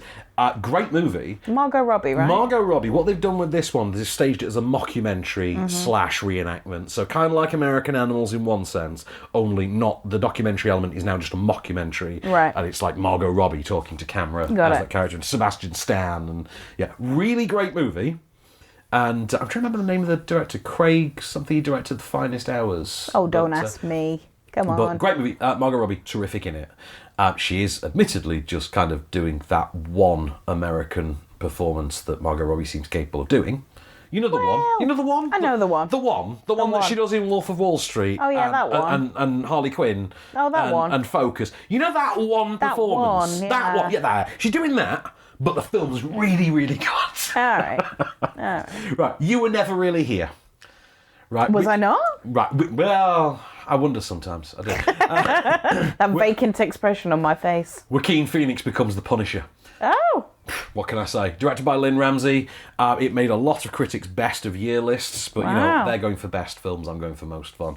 This is our kind of these are the great movies. So Lynn Ramsey, I went to MK3D, I think, and Lynn Ramsey was there hyping this because Kermode's really all in on it. And great movie. Really hyper violent, like PTSD stricken, really gritty, nasty film. Sounds good to me. Like, don't watch this as like a Saturday night girls' night in movie. Not really one of You those. don't know my girls' night ins. I mean, I tell you what to use I, Tonya for that. Great, you go right ahead. It will be absolutely brilliant. You were never really here though. I mean, that's one you and John watch. All right. That's one you and John watch Friday night over a takeaway. Kind of No, thing. sounds good. Yeah, over a few beers and a takeaway. That's one you could watch. All right. I'm in. If we still did Man Night together ever, I would suggest it to him. But so Unsane. I've got to hype Unsane. Oh, I really wanted to see this and I never did. I thought this was going to be crap. I thought it's either going to be crap or brilliant. It leaned more towards brilliance in the end. And the reason it worked so well is because the whole storyline is basically just a girl who's sort of duped into, she's sort of duped into being admitted to a mental Into hospital. sort of surrendering herself. Yeah, she's sort of inadvertently talked into surrendering herself for this. And the whole thing is it all in her head? Is it real? And the film, for about 2/3 of its runtime, I think, does, in fact, no, about half its runtime, it does manage to keep that bit of ambiguity going. Yeah.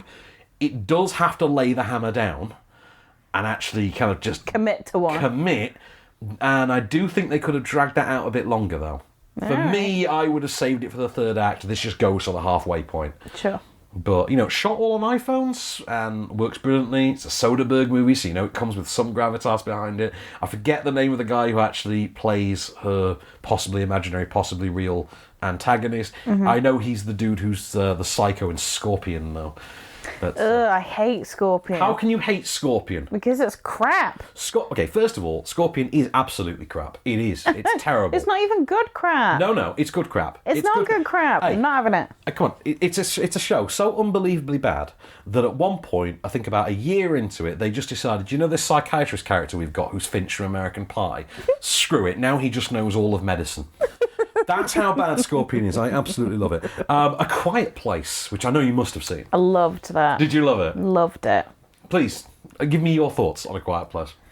I think the concept of A Quiet Place is that there's been some sort of invasion on Earth, presumably aliens, although it never goes into too much detail, which I think is probably the right thing. And they're blind, but they can hear real good. So the point is that people who are now still survivors on Earth have to be very, very quiet. If you make any noise, they come get you. You just did it. What? You just did the thing as well. Right, okay, here's the interesting thing. Never ask anyone to talk about A Quiet Place. They can't resist bringing up, even inadvertently, that they're aliens. Well, that's what I said. It's quite ambiguous. Yeah, It but never then said really everyone explains it. on Earth. Yes. I just thought, okay, we're going there. Well, they are on Earth, Van. Yeah, How okay. dare you?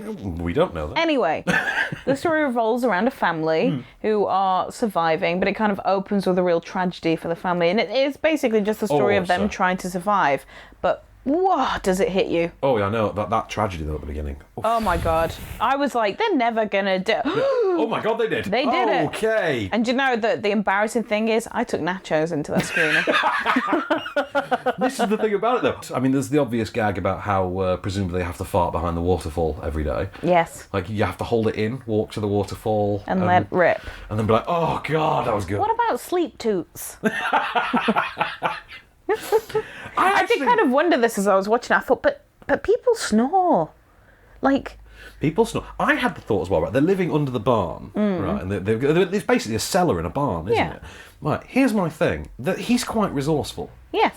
Now, they're not that far from a populated area because we see them walk into town, etc. Now, presumably, at some point, they've gotten in a Jeep and, you know, or sorry, it had to be a hybrid, wouldn't it? It would have to be, yeah. You get to a hybrid or an electric car and go and find a major city. Right, just for supplies and things, because the stuff your small town wouldn't need. Yeah. You'd be doubly screwed because it's a small town. Yeah. Right, so why not just, like, go off into the city one day in a hybrid or an electric car or whatever, and just find any audio retail outlet and just get a load of soundproofing. Well... Just get it. We've got soundproofing in my office upstairs. It's not that difficult. I mean, admittedly, I got it from Amazon Prime, but... Probably would have made it a really boring film.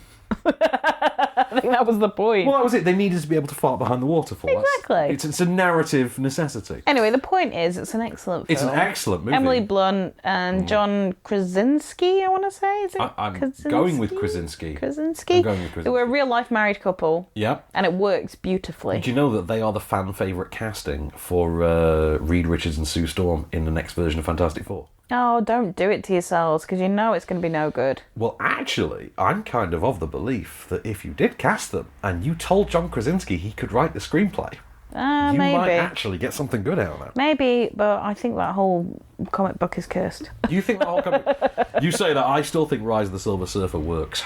Yeah, move on. It's a Fantastic Four. Okay, all right. Well, from Fantastic Four to Avengers then, because this had to come. Yay! So let's talk about Infinity War, because we all knew this was going to be big. I don't think any of us knew how big. Oh, I don't know. Oh, I don't know. I thought $1 billion. This crossed 2 billion. Yeah. So it was actually twice as big as I actually thought it was. But also, this permeated into pop culture a lot more than any of the other Avengers movies did. Did it? In terms of meme culture. Oh, I in guess terms so. of film Twitter, things like that. Yeah, I like guess the so. Thanos snap became There's a lot bona of fide people pop that were culture very attracted to Thanos as well. I find that incredibly creepy. Oh, Daddy Thanos. Thirsty Thanos tweets. Yes, there was a lot of that, wasn't there? And also the Salt Bay, but it's Thanos. Yeah. But then we've also had that recently at Christmas with the Grinch. Have you seen all that? Oh, yeah. Thirsty of Grinch course, tweets. yeah. Ugh. People are weird. People are weird. Although I can't say anything, because, you know, after Emily Blunt's played Mary Poppins, I am kind of attracted to Mary Poppins now. She was always attractive, and we just weren't of the age to appreciate her at the time. That's totally what it was, but it's also because I know Emily Blunt as a gorgeous, 30-something starlet. True. And now she's Mary Poppins. And I'm like, okay, this is Yeah, but you can tell she was a bit of a naughty Mary Poppins. Just don't go there. Don't go there. Oh, man. I'll tell you something. You just know. You know that the minute that film came out, the porn parody was in the pipeline. Oh, don't do it. Mary Nobbins. Oh, no. I knew you were going to do it. Mary Nobbins, it happened. But Infinity Harry War. Poppins. Oh. That's the pimple popping version. Good Lord. There you go. I've ruined it for you. So Infinity War, which, I mean, the reason it didn't make my favourites of the year is I don't think it's as inherently rewatchable as Black Panther. I think you're probably right. There's so much going on in it. There's a lot of movie. Yes, there's a lot of movie. But also, unlike Black Panther, which is very seamless, very slick, Avengers Infinity War, and this is an unavoidable obstacle, it has so many disparate and different Chapters. tones Yes. and characters that has to merge together Yeah. that I mean, for instance, Peter Quill and Iron Man is never quite as fun as you think it should be. No, I was going to say some of them work and some of them don't. Like Rocket and Thor. That works. That works. Yeah. Iron Man and Doctor Strange works. Yeah, that works. You know, but Iron Man and Peter Quill doesn't because quite work. Because they're both sarcastic and they like to be the funny person in the room and it just doesn't quite... Like, I don't know, it just doesn't quite work, does it? We've had this conversation a few times over the years in which I've always said, and this was prior to Civil War and things like that, where I'd always turn around and said to you that one of the things they shot themselves in the foot with, to an extent, was in casting Robert Downey Jr. as Iron Man and positioning that character the way they did for his first 3 movies and the first Avengers one, is that you do kind of cut him off a little bit from some of the wackier, sillier aspects of that universe. Yeah. So it doesn't quite... I mean, the trailer for the new one where you've got, like, Tony Stark on that spaceship, you think, it just seems a bit weird, like it shouldn't be there, like it shouldn't work. Yeah. Like, that character... Him going into space at the end of the first Avengers movie and seeing what he saw, that kind of is about as far out as you want to take that character. Yes. Other than that, keep it in an Avengers movie and it's just an army of robots. That's fine. Yeah. But that character has to ascribe to a certain level of reality. Yes, it's true. And also then there's the whole, Democrat-Republican Civil War comics to movie ratio thing that I'm not even going to get into, but they made it work. I was wrong. They made that one work. They made Civil War work. I love Civil War. I think that's the best of the Captain Americas. It quite possibly is. I mean, actually, no. Winter Soldier, I think, is too good. It's too good, Winter Soldier. I love Civil War. And I'm a whole for anything with Tony Stark in, but... True that. Yeah. But the conversation we had a long time ago was that in the comic books, the whole dynamic was that Tony Stark was, depicted as being quite a Republican-ish character, and that Iron Man had become kind of a Democrat. But in the movies, Tony Stark's, Robert Downey Jr.'s version, is quite a liberal character now. Yes. So the whole Republican angle doesn't quite work. They got around it by basically giving him survivor's guilt. Yeah. So, which is fine. It worked absolutely well. In fact, it might have worked better. But, yeah. So, that was that one. Overall, good film. Overall, great movie. I don't think anyone saw the ending coming. Oh, I'm still not over it. It almost took me as long to get over that as it did for A Star Is Born. Oh, well, we're going to talk about that in a minute, don't worry. But, in fact, do you want to do A Star Is Born now? Yeah, let's do it. Okay, let's just do A Star Is Born now. So, what did you think of A Star Is Born? I thought it was heartbreaking. I thought it was mind-blowing. I thought it was... No, it was those too things. much for me to watch again anytime soon. I will be watching this again, I think, this next week. I think Bradley Cooper, I genuinely owe an apology to. I mean, I really do. This is Bradley Cooper as the actor a lot of critics have always claimed he is. That I have somehow now, I've just never seen it. Yeah, but I understand why you've never seen it, because he's hidden it behind a lot of really bad role choices. Yeah, I mean, I think he needs to give up on the whole David O. Russell thing. This, American Hustle, Silver Linings kind of thing. Yeah. Oh, Dave, you got another movie? Oh, because it's been 2 weeks. You got another movie? Okay, cool, yeah, I could do with a Best Actor nomination. Just that. Yeah. Oh, is Jen involved? Okay, yeah, I'll do that. That. Yeah, I agree. I'm sick. I'm sick of the sight of Bradley Cooper and Jennifer Lawrence on screen at the same time. Definitely. But A Star Is Born, it turns out not only can he be a really great actor, and it was a great performance, very gruff. Oh, it was just... It was a voice he like was, this, he was wasn't so attractive, and yet physically probably the least attractive he's ever been on screen. Also, I know this is neither here nor there, but how hot is Lady Gaga? Well, I always knew she was hot. Beautiful woman. I always knew she was hot because as soon as she stopped with this whole, I've got a telephone on my head, I've, got a meat dress on. My undercarriage is made of bacon. Yeah, exactly. As soon as she stopped with that and you could kind of see what she actually looked like, it's very obvious she was beautiful, but she was still annoying as hell. Really? So annoying. I thought she was great. In real life. I can't bear the woman. Well, but I've not seen her in American Horror Story, FYI. I mean, obviously, but she's fine in it. Fine? Fine, but pretentious. Does she still look like she does in Star Is Born, where she looks like her human self? Oh yeah. Right. But so blonde, slick black hair. She's a vampire. But it wasn't as much of a surprise for you then what she physically looks like. Oh, okay, right. Exactly. But she does come across as a right douchebag, and she did in all the press for A Star Is Born as well. proper douchebag, but you totally forget that it's her in this film and you fall in love with her. You say about the douchebag thing, I'm still not over. I think, was it at Cannes or Venice or one of the film festivals where they're all at the tables? It's like B. Cooper, L. Gaga. And you're Yes, like, oh, fuck El off. Gaga. Her title is not Lady. I'm sorry, is this the thing? Is it D. Judi Dench now? Is that what we're going with? Jesus Christ. But yeah, Star is Born, tremendous. He can direct the shit out of a film, Oh, can't he can. Like, I mean, he's learnt a lot from his buddy Clint, obviously, but... Well, you know. yeah. And I will say this, I am very, very glad that we did not get the Clint Eastwood Beyonce version of this instead. Oh, God, me too. No interest. No interest. I'd be about as interested in that as I was in Jersey Boys. I think, unfortunately, and I think Beyonce is a fantastic artist, but she ain't no actress. Well, that's it. I mean, we'll see if Lion King can prove us wrong, shall we?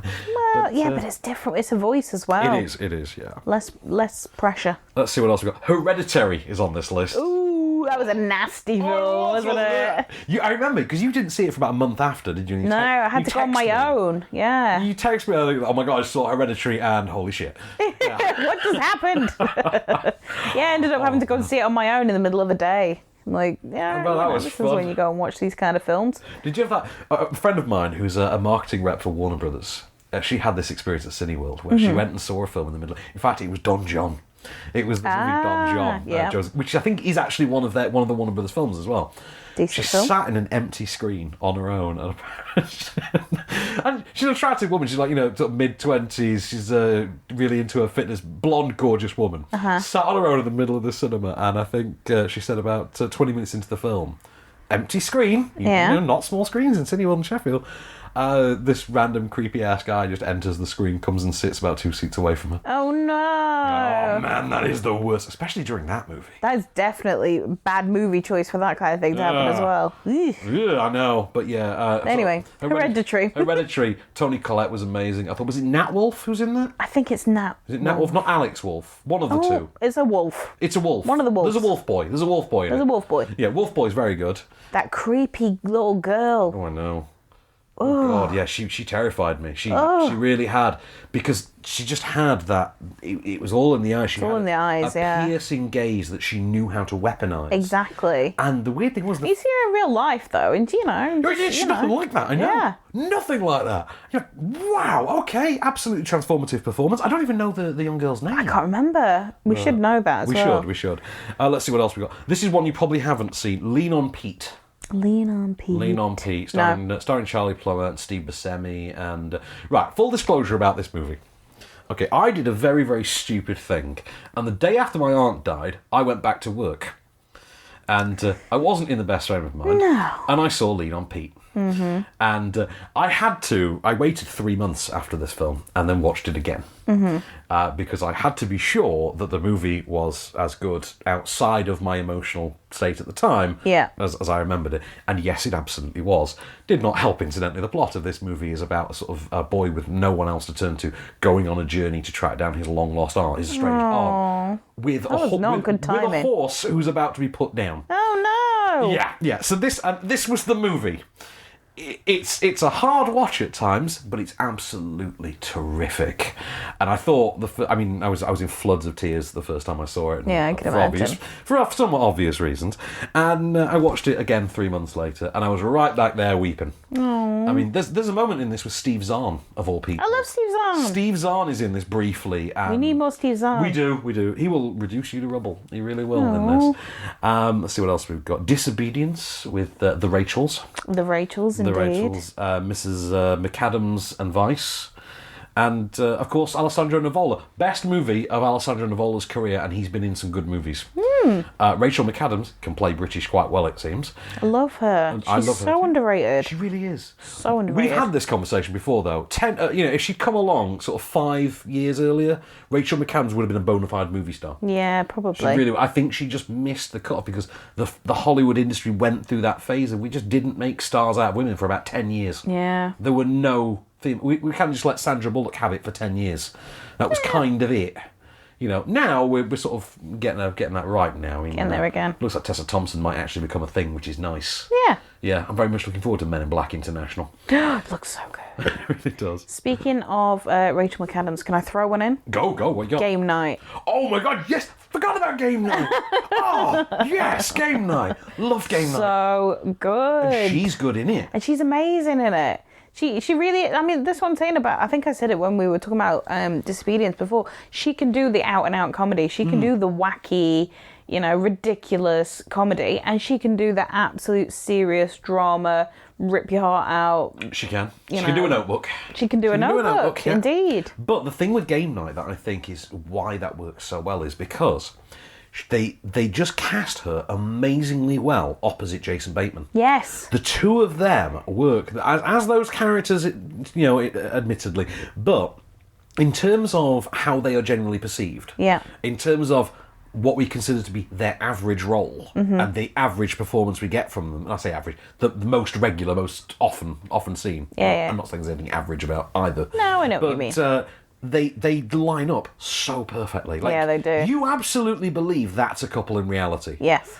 Because you can imagine hanging out with those people. Because on the face of it, when I saw... Yes. But on the face of it, when I knew it was those two as a couple, I was like, here comes Hollywood again, casting young, beautiful woman with older, schlubbier male. She's not, though, is she? She's not as young as she looks. No, but she looks like young, she is, yeah. But they really work. Yeah. And they're hilarious. And then Poundland Matt Damon, amazing. You mean, what's Jesse Plemons? Jesse Plemons. I watched Vice last night with him in. Oh, really? Yeah, he's in Vice, and which is a good movie with some issues. Sure. Just as long as it's a good movie with some issues. It's not The Big Short, but which I loved. I don't know if it appealed to you. I wasn't that keen on it, I'll be honest. But yeah, I thought she was great in Game Night. I thought Game Night was a great movie in It's general. just I'm fantastic. ashamed I left that off my list. I'm so sorry. Forgive me. How dare you? Also, I really love. Is it Winston from New Girl? Lamorne Yes, Morris. Lamorne Morris. Yes. And I forget who plays his partner in it, and that whole storyline they have about the dude who may or may not be Denzel. Oh yes, I love that. And I love when Chelsea Peretti turns up. Yes. Oh, it's just brilliant. And Sharon Horgan, is it? Oh, the yes, Irish yes, Sharon Horgan's from in there. Catastrophe. And it's the only movie I have ever been able to stand the presence of Billy Magnussen in. Oh, that's the young guy. Yeah. Do you know he's in Aladdin? Oh. He's Aladdin's rival for Jasmine's affection. Oh no. They've added that in. Like a rival suitor, they've added that in. It's Billy Magnussen. Ugh. I know. That guy had a whole Bruce Lee movie made starring him. No. You know, that Bruce Lee biopic that was actually about Bruce Lee's white mate. Because that's what I think of when I think of Bruce Lee. I wonder if he had any white friends. But someone took that thought and made a movie out of it. It's goddamn awful. And he was awful in it. Birth of the Dragon. More like the stillbirth of the dragon. Anyway, let's see. Won't You Be My Neighbour? That was this year. Oh, you loved this, didn't you? I loved this because, and it is something that I admit will not translate as emotionally to a lot of people in the UK. That's what I think. I think that's the problem. We don't really know him that well. But I think if you just watch the documentary and you just take it on its own merits, I think it tells just this beautiful, moving story. I don't want to say much more about that. There is the Tom Hanks narrative version coming, in which Tom Hanks shall play Fred Rogers, and perfect casting. He was just the most lovely man, and the documentary goes all out in just saying, this guy that was always depicted as being the loveliest man in the universe, he actually was he genuinely the was. loveliest man in the And universe. that's always nice, isn't it? Because it's normally the other way around. It really is. We had some great documentaries this year. Studio 54 was this year, which I thought was a really fun documentary. Just good soundtrack. Of course, it's got a great soundtrack. 3 Identical Strangers this year as well. Which, I really want to see this. God, You really sold this to me. It was so good. Remind people of the concept. So this was the dude who goes to college, and this was the late 70s, early 80s, goes to college, and on his first day, everyone seems to recognise him. Women are coming up to him and hugging him and kissing him, and guys are coming up and high-fiving him like they know him. Like, oh, it's good to see you again. He has no idea what's going on. Turns out he has a twin brother he never knew about, separated from at birth, who had gone to this college the year before and then dropped out. Insane. The pair of them then became a media sensation, only for it then to come to light that there was a third brother. What? I know. That's insane. And at one point they went to Studio 54. Ah, there you go. But really, just a great documentary and just a really bizarre story. Back to game night a second. There's a moment in that movie towards the end when Michael C. Hall turns up. Yes. And he just looks so much like James King. It's sort of it's so weird. I think I saw the screening and I was walking out of it was at Warner Brothers. I was walking out of the building afterwards and James King was next to me and I was just looking at him just like sort of weirded out. Were you in that? And he had no idea why. He's like, what? I'm like, it's nothing. Sorry to Bother You, I think, is our final contender for this year. What? Sorry, that's the final one. That's our final honourable mention. There's one that I've got on the list. We can talk more. We can spit more. But Sorry to Bother You, I thought was just an amazing movie. And this is the guy that works in the call centre. Who puts on his white voice. Puts on the white voice. Yeah, puts on the white voice. And it was just absolutely brilliant. I thought it went to very extreme places. Very, very extreme places. I thought Armie Hammer did an absolutely brilliant job in this really sleazy, send up your own image kind of role. Yeah. The same kind of thing that Gal Gadot tries to do in Wreck-It Ralph. I'll just send up the fact that I'm hot and that's it. Yeah. I'm hot and I'm funny. But that's really it. And I thought really great movie. Directorial debut for Boots Riley. It's got Tessa Thompson in it, which is always an immediate extra Always star. good. I was a big fan.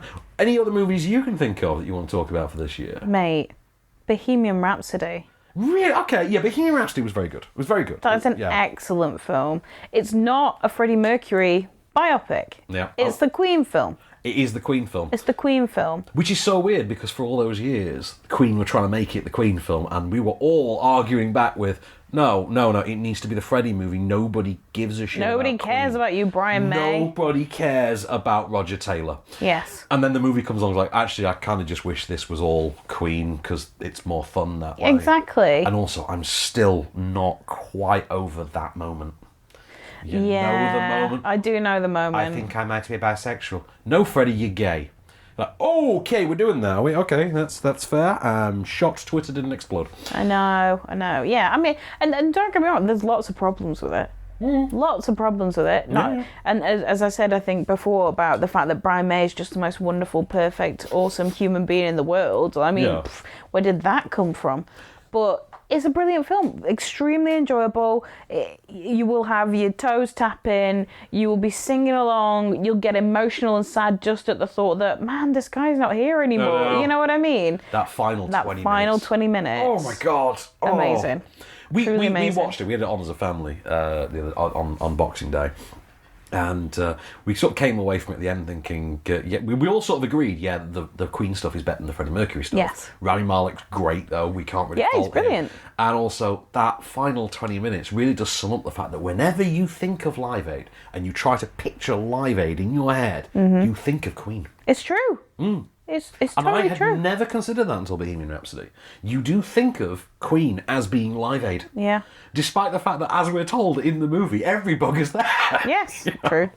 Also, I think I reviewed it with Paul Ross, I think. And he asked me, he's like, does anyone play any of the other famous people? And I went, oh, well, they did cast a George Michael at one point. And did they?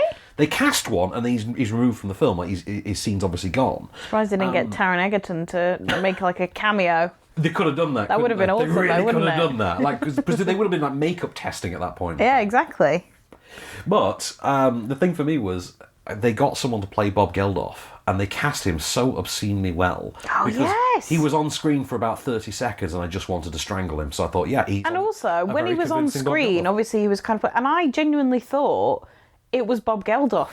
I genuinely thought that was just a clip from Live Aid until it sort of panned out and you saw it wasn't. I thought, oh, wow. There's this directorial trick, and I'm not sure if it's one of Bryan Singer's or if it's something that Dexter... And actually, let's talk about that a second.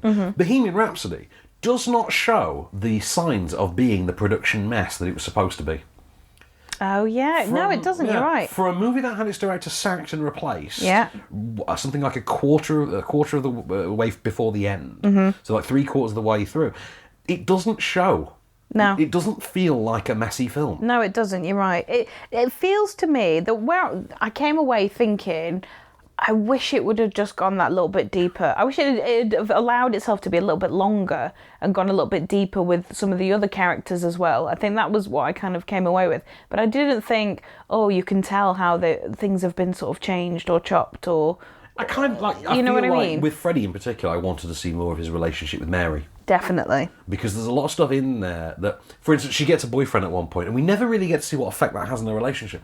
Yeah, it's true. And I'm intrigued by that. I'm Yeah. intrigued if he feels pushed out. Yeah. Or anything like that, because we never get to see that. And it would have been a great moment for how isolated he feels at one point in the story. Yeah, and you get... To it's look like into hints, that. that's what I'm saying. It's sort of like, you know, dances on the surface, and you're like, I want it to go that little bit deeper. I want to see a bit more of that. But yeah, otherwise, fantastic film. I'm going to chuck in Early Man this year as well. Is that the Aardman Aardman one? Never saw I that. didn't expect anything from that. My friend Sav was visiting me for lunch. He was in London and he had some time to... I think he was having some insurance thing or something. He was having some insurance physical. And he was done. I was on lunch and I had a couple hours till this screening. And I was having lunch with him. And I thought, I'll just text the PR guy and see if I can bring a friend along. And Sav and I went to see Early Man. And I didn't know it was about football. No, I didn't. I didn't. And Sav is a big football fan. Sav I hate football. No, but Sav's dragged me along to my share of Arsenal matches over the years. Well. And only football team I can tolerate, to be honest, because Sure. they're actually good. Anyway, neither here nor there. Anyway, we sat and watched this, and we just laughed ourselves senseless. It was a very funny film. Yeah. And the trailer, I don't think does it justice, but the actual film itself, I think, is actually really funny. But If you say so. You've got nephews. It's kind of thing. Your Yeah. nephews will put on. That's and true. You'll They would probably sit enjoy it. there and you'll tolerate it, and then you'll find yourself laughing along with it. Like, it will wear you down. Yeah, all right. It's one for Auntie Kelly. Speaking of kids' films... Go on, what you got? I'm going to give it an honourable mention. I don't think it was absolutely amazing, you know, blow out of the water, although I did end up seeing it twice at the cinema. Incredibles 2. I wasn't overly in love with it. I enjoyed it. In fact, I think I reviewed it quite well. I think I reviewed it quite positively, and I think as more time's gone by, I've fallen a little bit less. I've fallen a little bit out of love with it, and I think I do feel like a lot of it is retreading. There's a lot of let's hark back to the first. But I think that's why I probably enjoyed it. There's enough nostalgia. I think for me, it's because I lived through The Force Awakens, 3 years ago? And I had to sit through every git coming, do the remake of A New Hope. And you're like, well, no, it's actually not, because they advanced the story. But what everyone accused for The Force Awakens of being is actually what I think Incredibles 2 is. Possibly. I actually think Incredibles 2 But I is think more you're of a going too rehash. deep into it. I am. I'm absolutely going too deep into it. I think you Oh just my God. keep it more on the surface. Holy God, I just realised this was this year.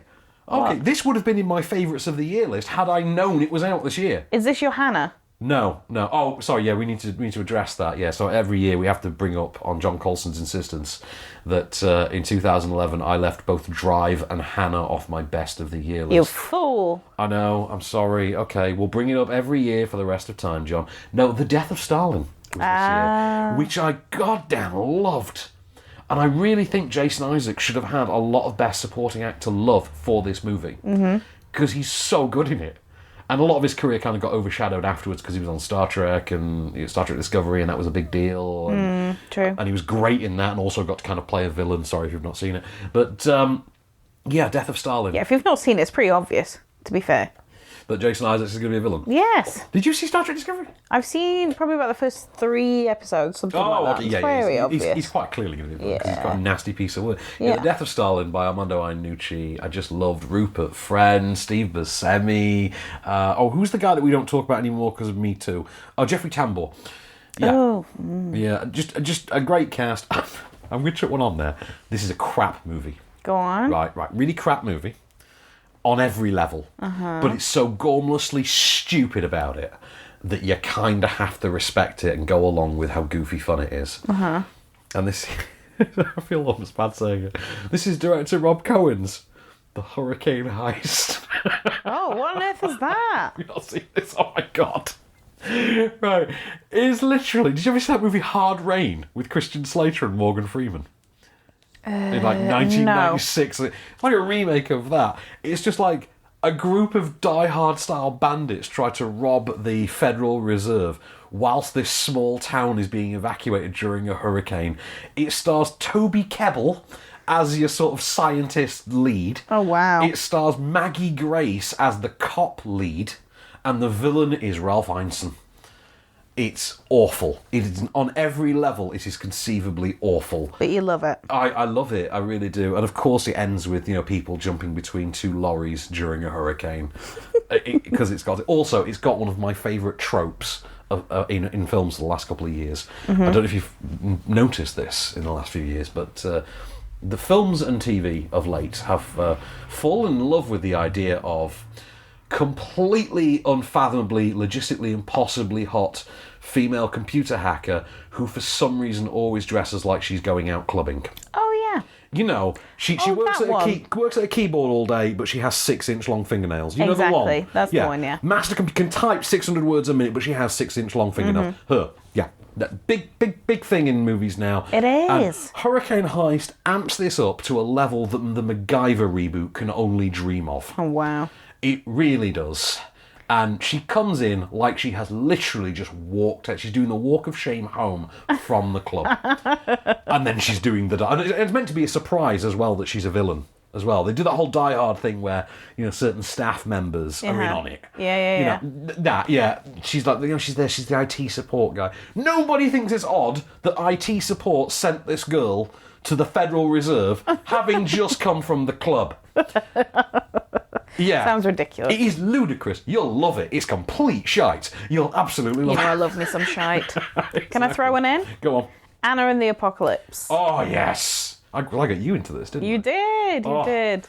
Just, if you don't know, if you've not seen Anna and the Apocalypse, just load the soundtrack up on Spotify and have a whale of a time. And this is the story of a girl. She's at school. She's kind of about to go to uni. Yeah. About to go to uni in some sort of little Scottish town. Yeah. And she's feeling very disconnected from the world. She's not sure of her place in the world and all this kind of stuff. And her best friend's in love with her. You're adding real psychological depth to this. Yeah. And basically, the zombie apocalypse happens. At Christmas. At Christmas. Yeah. And it's a musical. Yeah. Oh my God, just the song, I'm Miles Away. Yes. Yeah, she sings I'm Miles Away while she's the world's walking down falling the apart street. behind it. Yeah, absolutely brilliant. And I thought a great riff on that Shaun of the Dead sequence. Definitely. I Love Dogs was this year. Oh, I've still not seen which that. I thought was tremendous. Possibly my favourite Wes Anderson movie. I don't know. I like Rushmore a great deal. Fair enough. And of course the Grand Budapest Hotel, which I think is tremendous. But I Love Dogs, great movie. Big fan of that. Yeah. I'm going to throw in. Go on. Bit of a curveball. Yep. Ant-Man and the Wasp.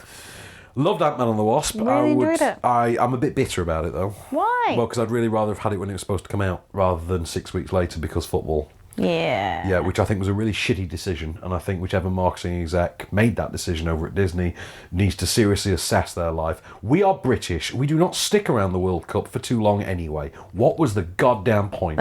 I mean, we were out of the World Cup for something like 3 weeks before Ant-Man and the Wasp started previewing, to which you then sit and think, well, could have told you that one in advance.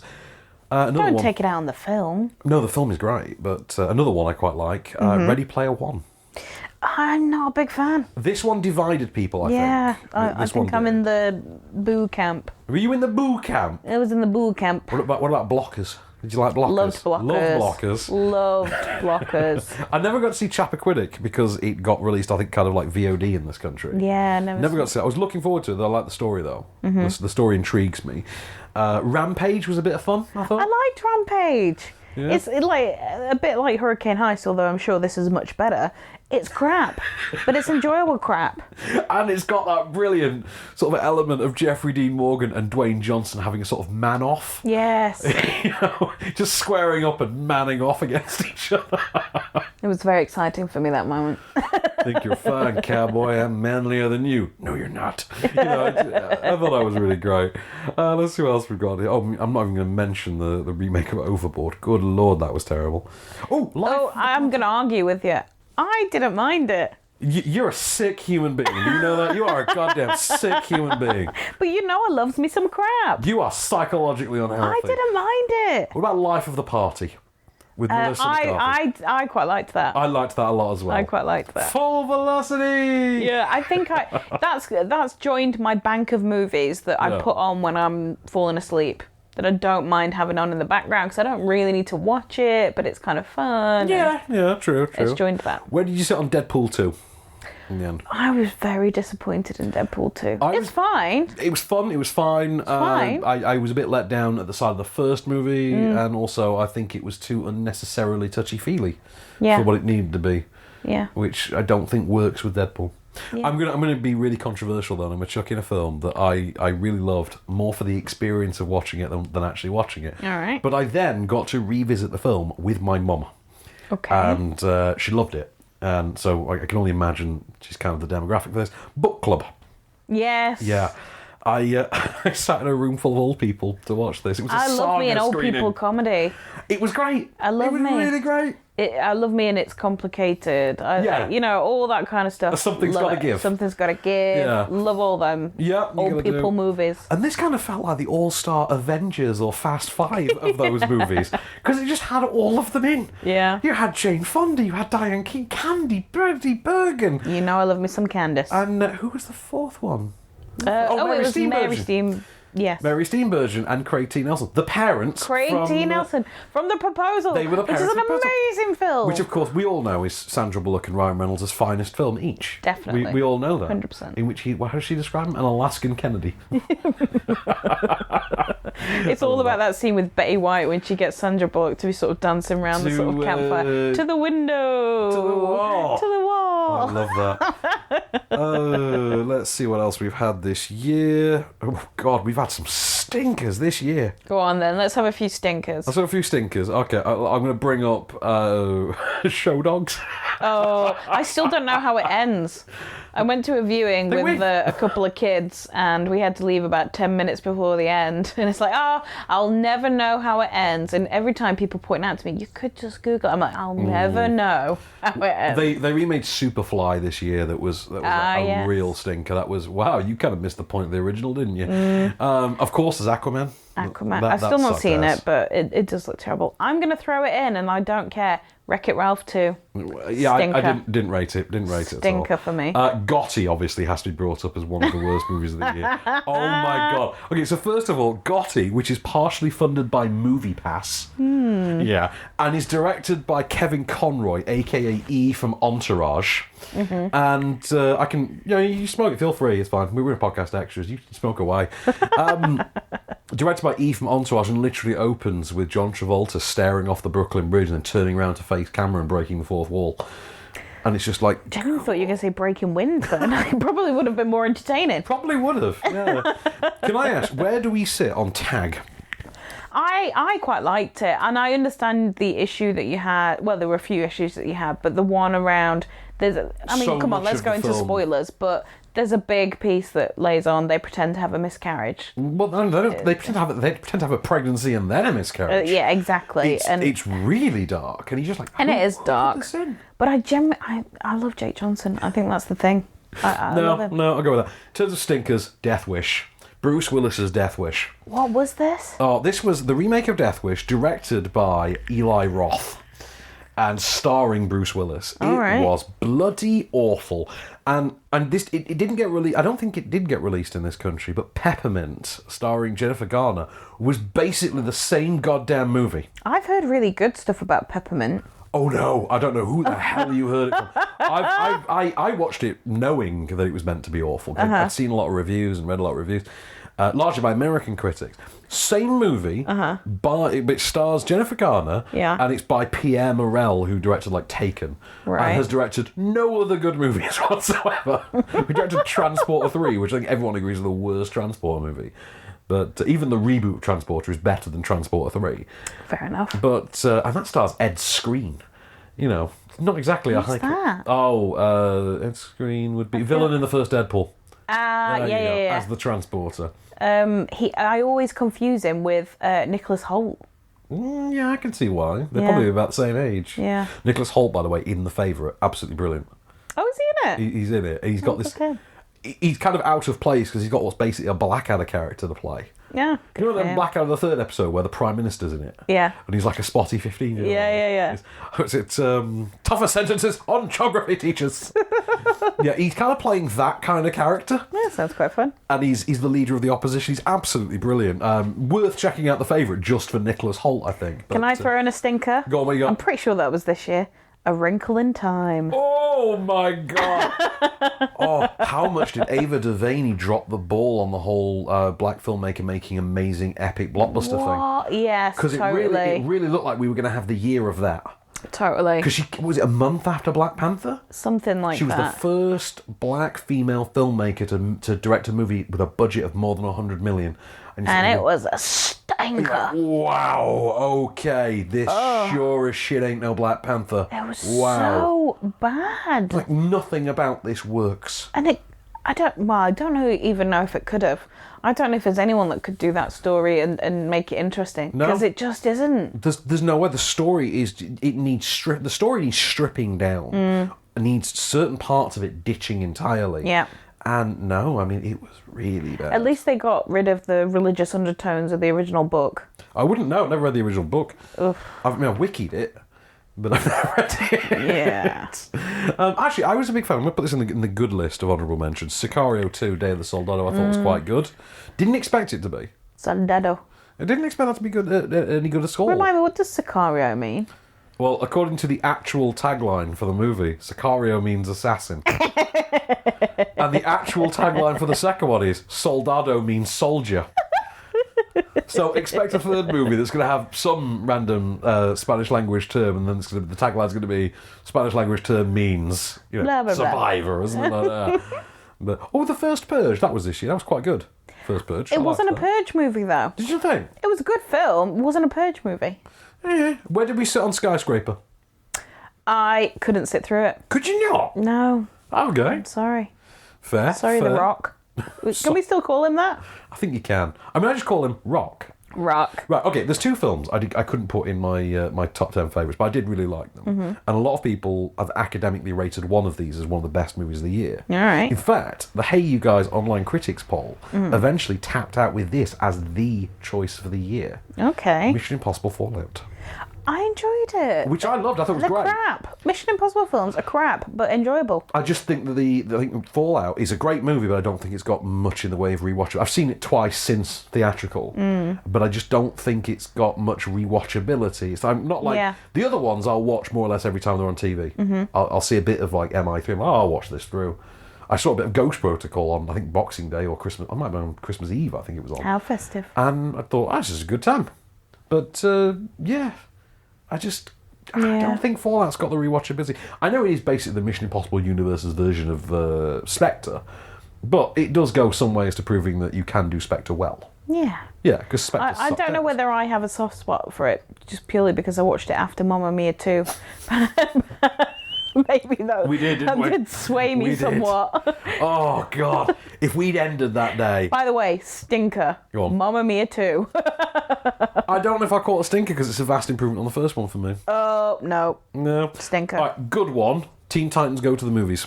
Never saw it. Very good movie. If they'd done it in live action, it would probably redefine the comic book genre. Mm-hmm. All right, stinker for you. The Darkest Minds. What's that? Oh, God, this thing was awful. Okay, so this was a Fox movie that came out 2 months after the original planned release date for New Mutants. Okay. Which was that X-Men horror movie, that teen... That's coming out next year, right? No, it's not. No. No, it has no confirmed release date whatsoever. They pulled it twice, and it's now currently sat in limbo. It would have come out before Darkest Minds, and the really fascinating goddamn thing about it is they are basically the same movie. So Darkest Minds is bunch of kids. Teen Mutants, but they're not officially X-Men. Yeah, it's based on a YA novel. It is complete crap. I'm trying to remember who the star of this was. It was Amandla Stenberg. Oh, Amandla. Of The Hate You Give. The Hate You Give, by the way, film I absolutely love this year. Honourable mention. Darkest Minds, less so. Yeah, much less so, I would say. I did quite enjoy The Spy Who Dumped Me, though. I didn't mind it. Again, crap. Not a great movie. Absolute crap. Yeah, and if you actually think about it too much, you're like, what on earth Don't is think this? about any yeah. of it. It's terrible if you think about it. Just enjoy it, just as a surface level. Nah, funny. Terrible one for you. Billionaire Boys Club. Oh, yeah, it did not look good. You didn't watch it? Oh, I promise you, actually watching it is hysterical.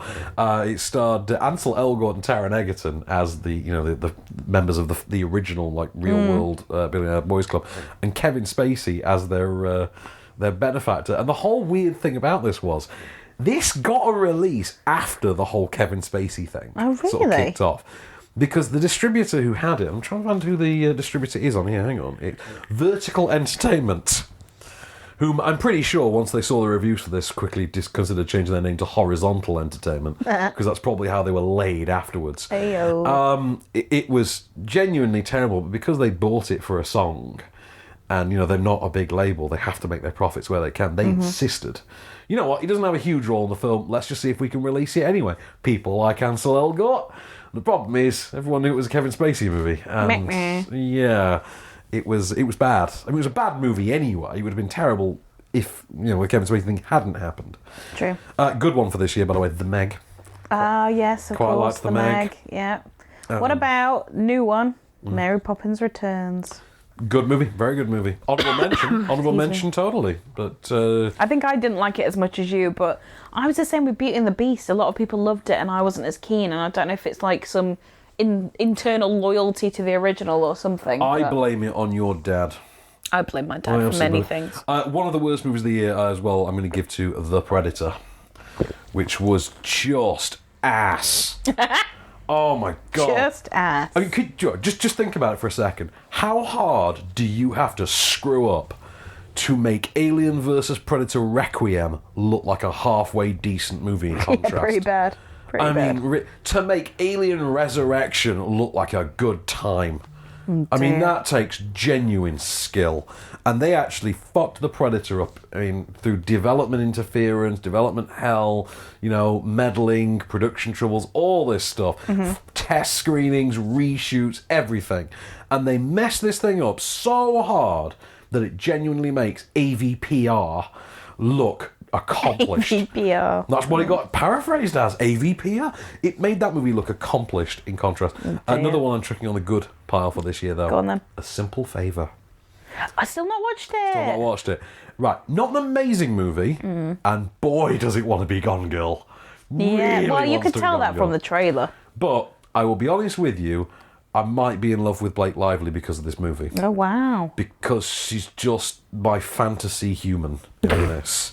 And I mean, I dread to think. Oh, God, she's a piece of work. You know me, I love me a psycho. I love me a psycho. I particularly love me a gorgeous psycho in, a pencil skirt, a waistcoat, nothing else, and for some reason, cuffs. Oh, sure. Yeah, actual shirt cuffs. For no reason. She wears this all under a blazer so it looks like business wear, and then she takes the blazer off, and it's just like, it's insane. I love her so much. Red leather driving gloves. Red leather gloves. Red leather, yellow leather. Oh, and I'll be honest, I was watching the movie thinking, oh, God, what I wouldn't give to just have her slap me across the face with one of those gloves. But, oh, man. We'll move on from your deranged enough fantasies. about my psychopathy. Let's see. Oh, one of the worst movies of the year, Life Itself. What was that? Starred Oscar Isaac, Mandy Patinkin, Olivia. Oh, that's the one we talked about last week. Yeah, technically, this is cheating because it's not out in the UK until the 4th of January. Yeah, it's going to be on Sky. It's going to be on Sky as well. So yeah. Oh, one I'm chucking on the good list. Okay. Right, I only watched this for the first time the other night. Assassination Nation. Oh, I've heard really good things. Oh my God, I've heard so really, good. really good things. This is a female sort of centric. I'm trying to think how to describe it to you. Imagine, if you will, right, The Purge and Mean Girls smashed together. Nice. Imagine that. You know the Burn Book element of Mean Girls? Yeah. Imagine if you use the Burn Book element and it caused The Purge. Nice. That's basically Assassination Nation. Genuinely terrific movie, and first feature film from former actor Sam Levinson. Who's that? Now, Google him as I tell you this, because when you see him, you're going to go, oh my God, him. And he's been an actor in a couple of things throughout the last 20s. He was I think he was a child actor who became a teen actor, and then you will know him as soon as you see him. Exactly. See, yeah, him. He has directed this, Mhm. and he has done a damn good job. In terms of decent ones as well, I'm going to chuck Night School on there because it was nowhere near as bad as I thought It was gonna be. fine. Fine, wasn't it? It was fine. I guess. And what one I want to do, because this wound up, they did a Metacritic kind of poll where they took the films with the worst scores of the year Mhm. and they labelled them as the worst movies of this year. And this made that list, and I was genuinely offended by it. All right. Because I had a damn good time with this movie. Hellfest. I've still not seen it. I'm absolutely desperate. This is the one that takes place at the Horror carnival theme park. type. Yeah. This was like the slasher movie at Absolutely the theme park. desperate to see it. Yeah. This got something like 26% on like Rotten Tomatoes, so it made like one of the worst of the year list. You're like, how? It was a pretty good movie. I had a good time with it. they? I always said about Hate You Give. I had a good time with that. Big fan. Beautiful Boy isn't out till next year. Halloween, I thought was a good time. Still not seen that. That was a good one. Let's see what else we've got here. So obviously the IMDb list is American. Hunter Killer, one of the worst movies of this year. Hunter Killer. Hunter Killer. Right, I missed this on theatrical. Uh-huh. Okay, had an award screener, chucked it on over Christmas. My mum was very into it because Gerard Butler. Oh, we'll say no more, Yeah, Gerard Butler. And here's the thing, I watched this, and I was paying attention. I didn't take my phone out or anything. And about half an hour into it, I took my phone, I tweeted this actually, which was, I have no idea what the goddamn plot of this movie's meant to be. I don't know. I mean, like, Gerard Butler is a submarine captain who takes control of a submarine to go and do some subbing. That's all I've got. And somewhere along the line, the Russian president needs saving. I think that's... And Gary Oldman's in a conference room yelling at people. Oh, Gary Oldman. But, yeah, it's a paycheck movie for Gary Oldman, you know. I think most of his are these days. Well, are I mean, they he not? got his Oscar this year, so... Yeah. Actually, can we chuck that on the bad pile? Go on. Darkest Hour. Yeah. Because I thought it was crap. Well, I've not seen it. It just... I literally cannot bring myself to watch a film about Winston Churchill. I'm sorry. Towards the end of The Darkest Hour, they've put this moment in when he's on the way to Parliament to give the speech. You know, the speech that the entire trailer is built around. Mhm. So on his way to go and give the speech, and what happens is he's trying to make up his mind whether or not to do it, and he gets on the tube because you know that's exactly what Winston Churchill would do. Gets on the tube, and the tube gets stuck or something in the tunnel, and he. Or does it? Or is it just... I think it's just travelling or something. And he gets chatting to all the people on the tube, and they encourage him. You know, we're British, we've got the fight in us, don't worry about us. You go and take on Hitler. You're like, oh, fuck me sideways. just give me a break. Yeah, that I mean, sounds pretty come on, Gaz, we'll give you the statue. Just knock it off now. Just end the film. Yeah, I mean, oh, good lord. But yeah, Bohemian Rhapsody. Nutcracker I didn't think was bad. There's Nutcracker in the Four Realms. Yeah, didn't think that was bad. I do want to watch it, I'll be honest. Yeah. Girl in the Spider's Web was better than I thought it was going to be. This is the sequel to... Rebootquel. A reboot. Rebootquel, because technically it's part 4. Did we get 2 and 3? No, we didn't. And more confusingly, at one point in the film, they do mention events from 2 and 3. Like, I don't know what the hell you're talking about. But and apparently the plan was Sony were going to do this one, which is the 4th book, which is written by a different dude. All right. And the whole thing was, we're going to do this one. This is our rebootquel, and then we might go back and make the other 2. And like, why bother? Why bother? Nobody gives a shit. No, nobody wants you to do that. That's so strange. I mean, I don't think anyone showed up to the first one you did. I mean... Well, I remember going to see that first one with... Daniel Craig was in it, wasn't Did you see it with me? I don't know, but... I think we all went that Christmas. When I tried to go and see it, the cinema broke. And I saw it as a real omen. Yeah. I mean, I still went back and I did actually see it in the end, but I thought, wow, that's a real omen right there. Did I ever tell you about the time I went to see Skyline at the cinema? Mm-mm. You know the movie Skyline with the sky beams? It's got Turk from Scrubs in it. No. Like, they're partying in an apartment building one night, and then the next morning they're woken up and, like, Independence Day style spaceships are all hanging over them. And they're shooting, like, a blue beam. They have, like, a blue sky beam, and if you look into it, you get sort of taken over and you float into the sky. Oh, right. Right. They did a sequel to it that's actually really goddamn good. Oh, really? Right. They did a direct-to-DVD sequel. I'll get to the actual story in a minute, but they did a direct-to-DVD sequel that I was on a train back from London one day, and I had it on my iPad, and I was shit-faced. Of course, it's you. Yeah, of course. You were on a train. I was quite drunk, and because I didn't have to drive back from the station for a change, so I thought, hey, you can drink. So I had a few drinks on the train whilst watching Skyline. I think it's just called Skyline 2. and which stars Frank Grillo and, Nice. and Iko Uwais from The Raid. Nice. Right. And the movie was actually really goddamn good. And within about 10 minutes, I'd been knocked for 6 by this actually being half decent. So I started tweeting about it. And I sort of just like real-time tweeted about as I was watching it. And the director of this movie is a guy named Liam O'Donnell. Just started getting in on it. No way! He actually started joining in. I'm like, holy shit, this is fun as hell. Like the time that we watched Big Ass Spider. Big Ass Spider and Mike Mendez was tweeting us. Yeah, that was fun. Good times. We have weird luck. But no, when I saw Skyline, it got towards the end of the film and they were setting up for the big climax. And I think the main character looks into the skybeam or whatever. And at that moment, all the power went off in Cineworld. Oh, no and way. Sirens started blaring. And I briefly thought it was part of the film. I was like, oh my God, this is... Immersive. I thought, yeah, this was a nice trick to pull. And no, it turned out there was a fire alarm. We need to be evacuated. Small graces. Yeah, I think... Oh, that was it. It was the day before I had to review it as well. And I think I actually had to do the review with... Look, I'm going to be really honest. I haven't seen the last 10 minutes of I haven't this seen the because- end. Yeah. 'Cause it was the last Just thing like I me heard. and Show Dogs. We'll never know. I think you're better off. But what I am chucking on the good pile... Go on then. Overlord. I don't... Oh, God, I idea. loved Overlord. This is the one we were told for a while was going to be like the 4th Cloverfield movie. Oh, okay. It yeah. wasn't, but what it was a damn good movie. Mhm. This was like Allied soldiers in World War II trying to like set up, trying to lay the ground for D-Day, the D-Day invasion kind of Yeah. thing, and only to find out zombie Nazis. Zombies! I Zombie remember Nazis. reviewing this now. Yeah, loved it. Great fun. Sounds good. It's even got a young Kurt Russell in it, played by Kurt Russell's son. Yay! Fantastic, big fan. One of the worst of the year. Fantastic Beasts. Yeah, that needs to go on the stinker pile. Oh my God. Ugh. Right, best quote on that came from Calvin with "It's This Generation's Episode 1." Yeah. Yeah, totally in Leave on it that. there. I'm putting Robin Hood on my like pile because I actually really liked it. I know I'm an outlier. I haven't seen it. I don't judge. Looks terrible. It's Arrow. But yeah. It's just Arrow. Yeah. Period piece Arrow. Sure. Which is kind of hilarious considering what Arrow actually is. But yeah, Arrow in the Apocalypse. It was. I already that was a mentioned win. that one. We The mentioned it. brilliant one. I'm just agreeing with you. It was a good one. I liked Arrow in the Apocalypse very Mhm. much. I think I reviewed it with you, and then literally on the drive home, fired up the soundtrack on Spotify. And literally, as you were going home, I think I watched it. You did.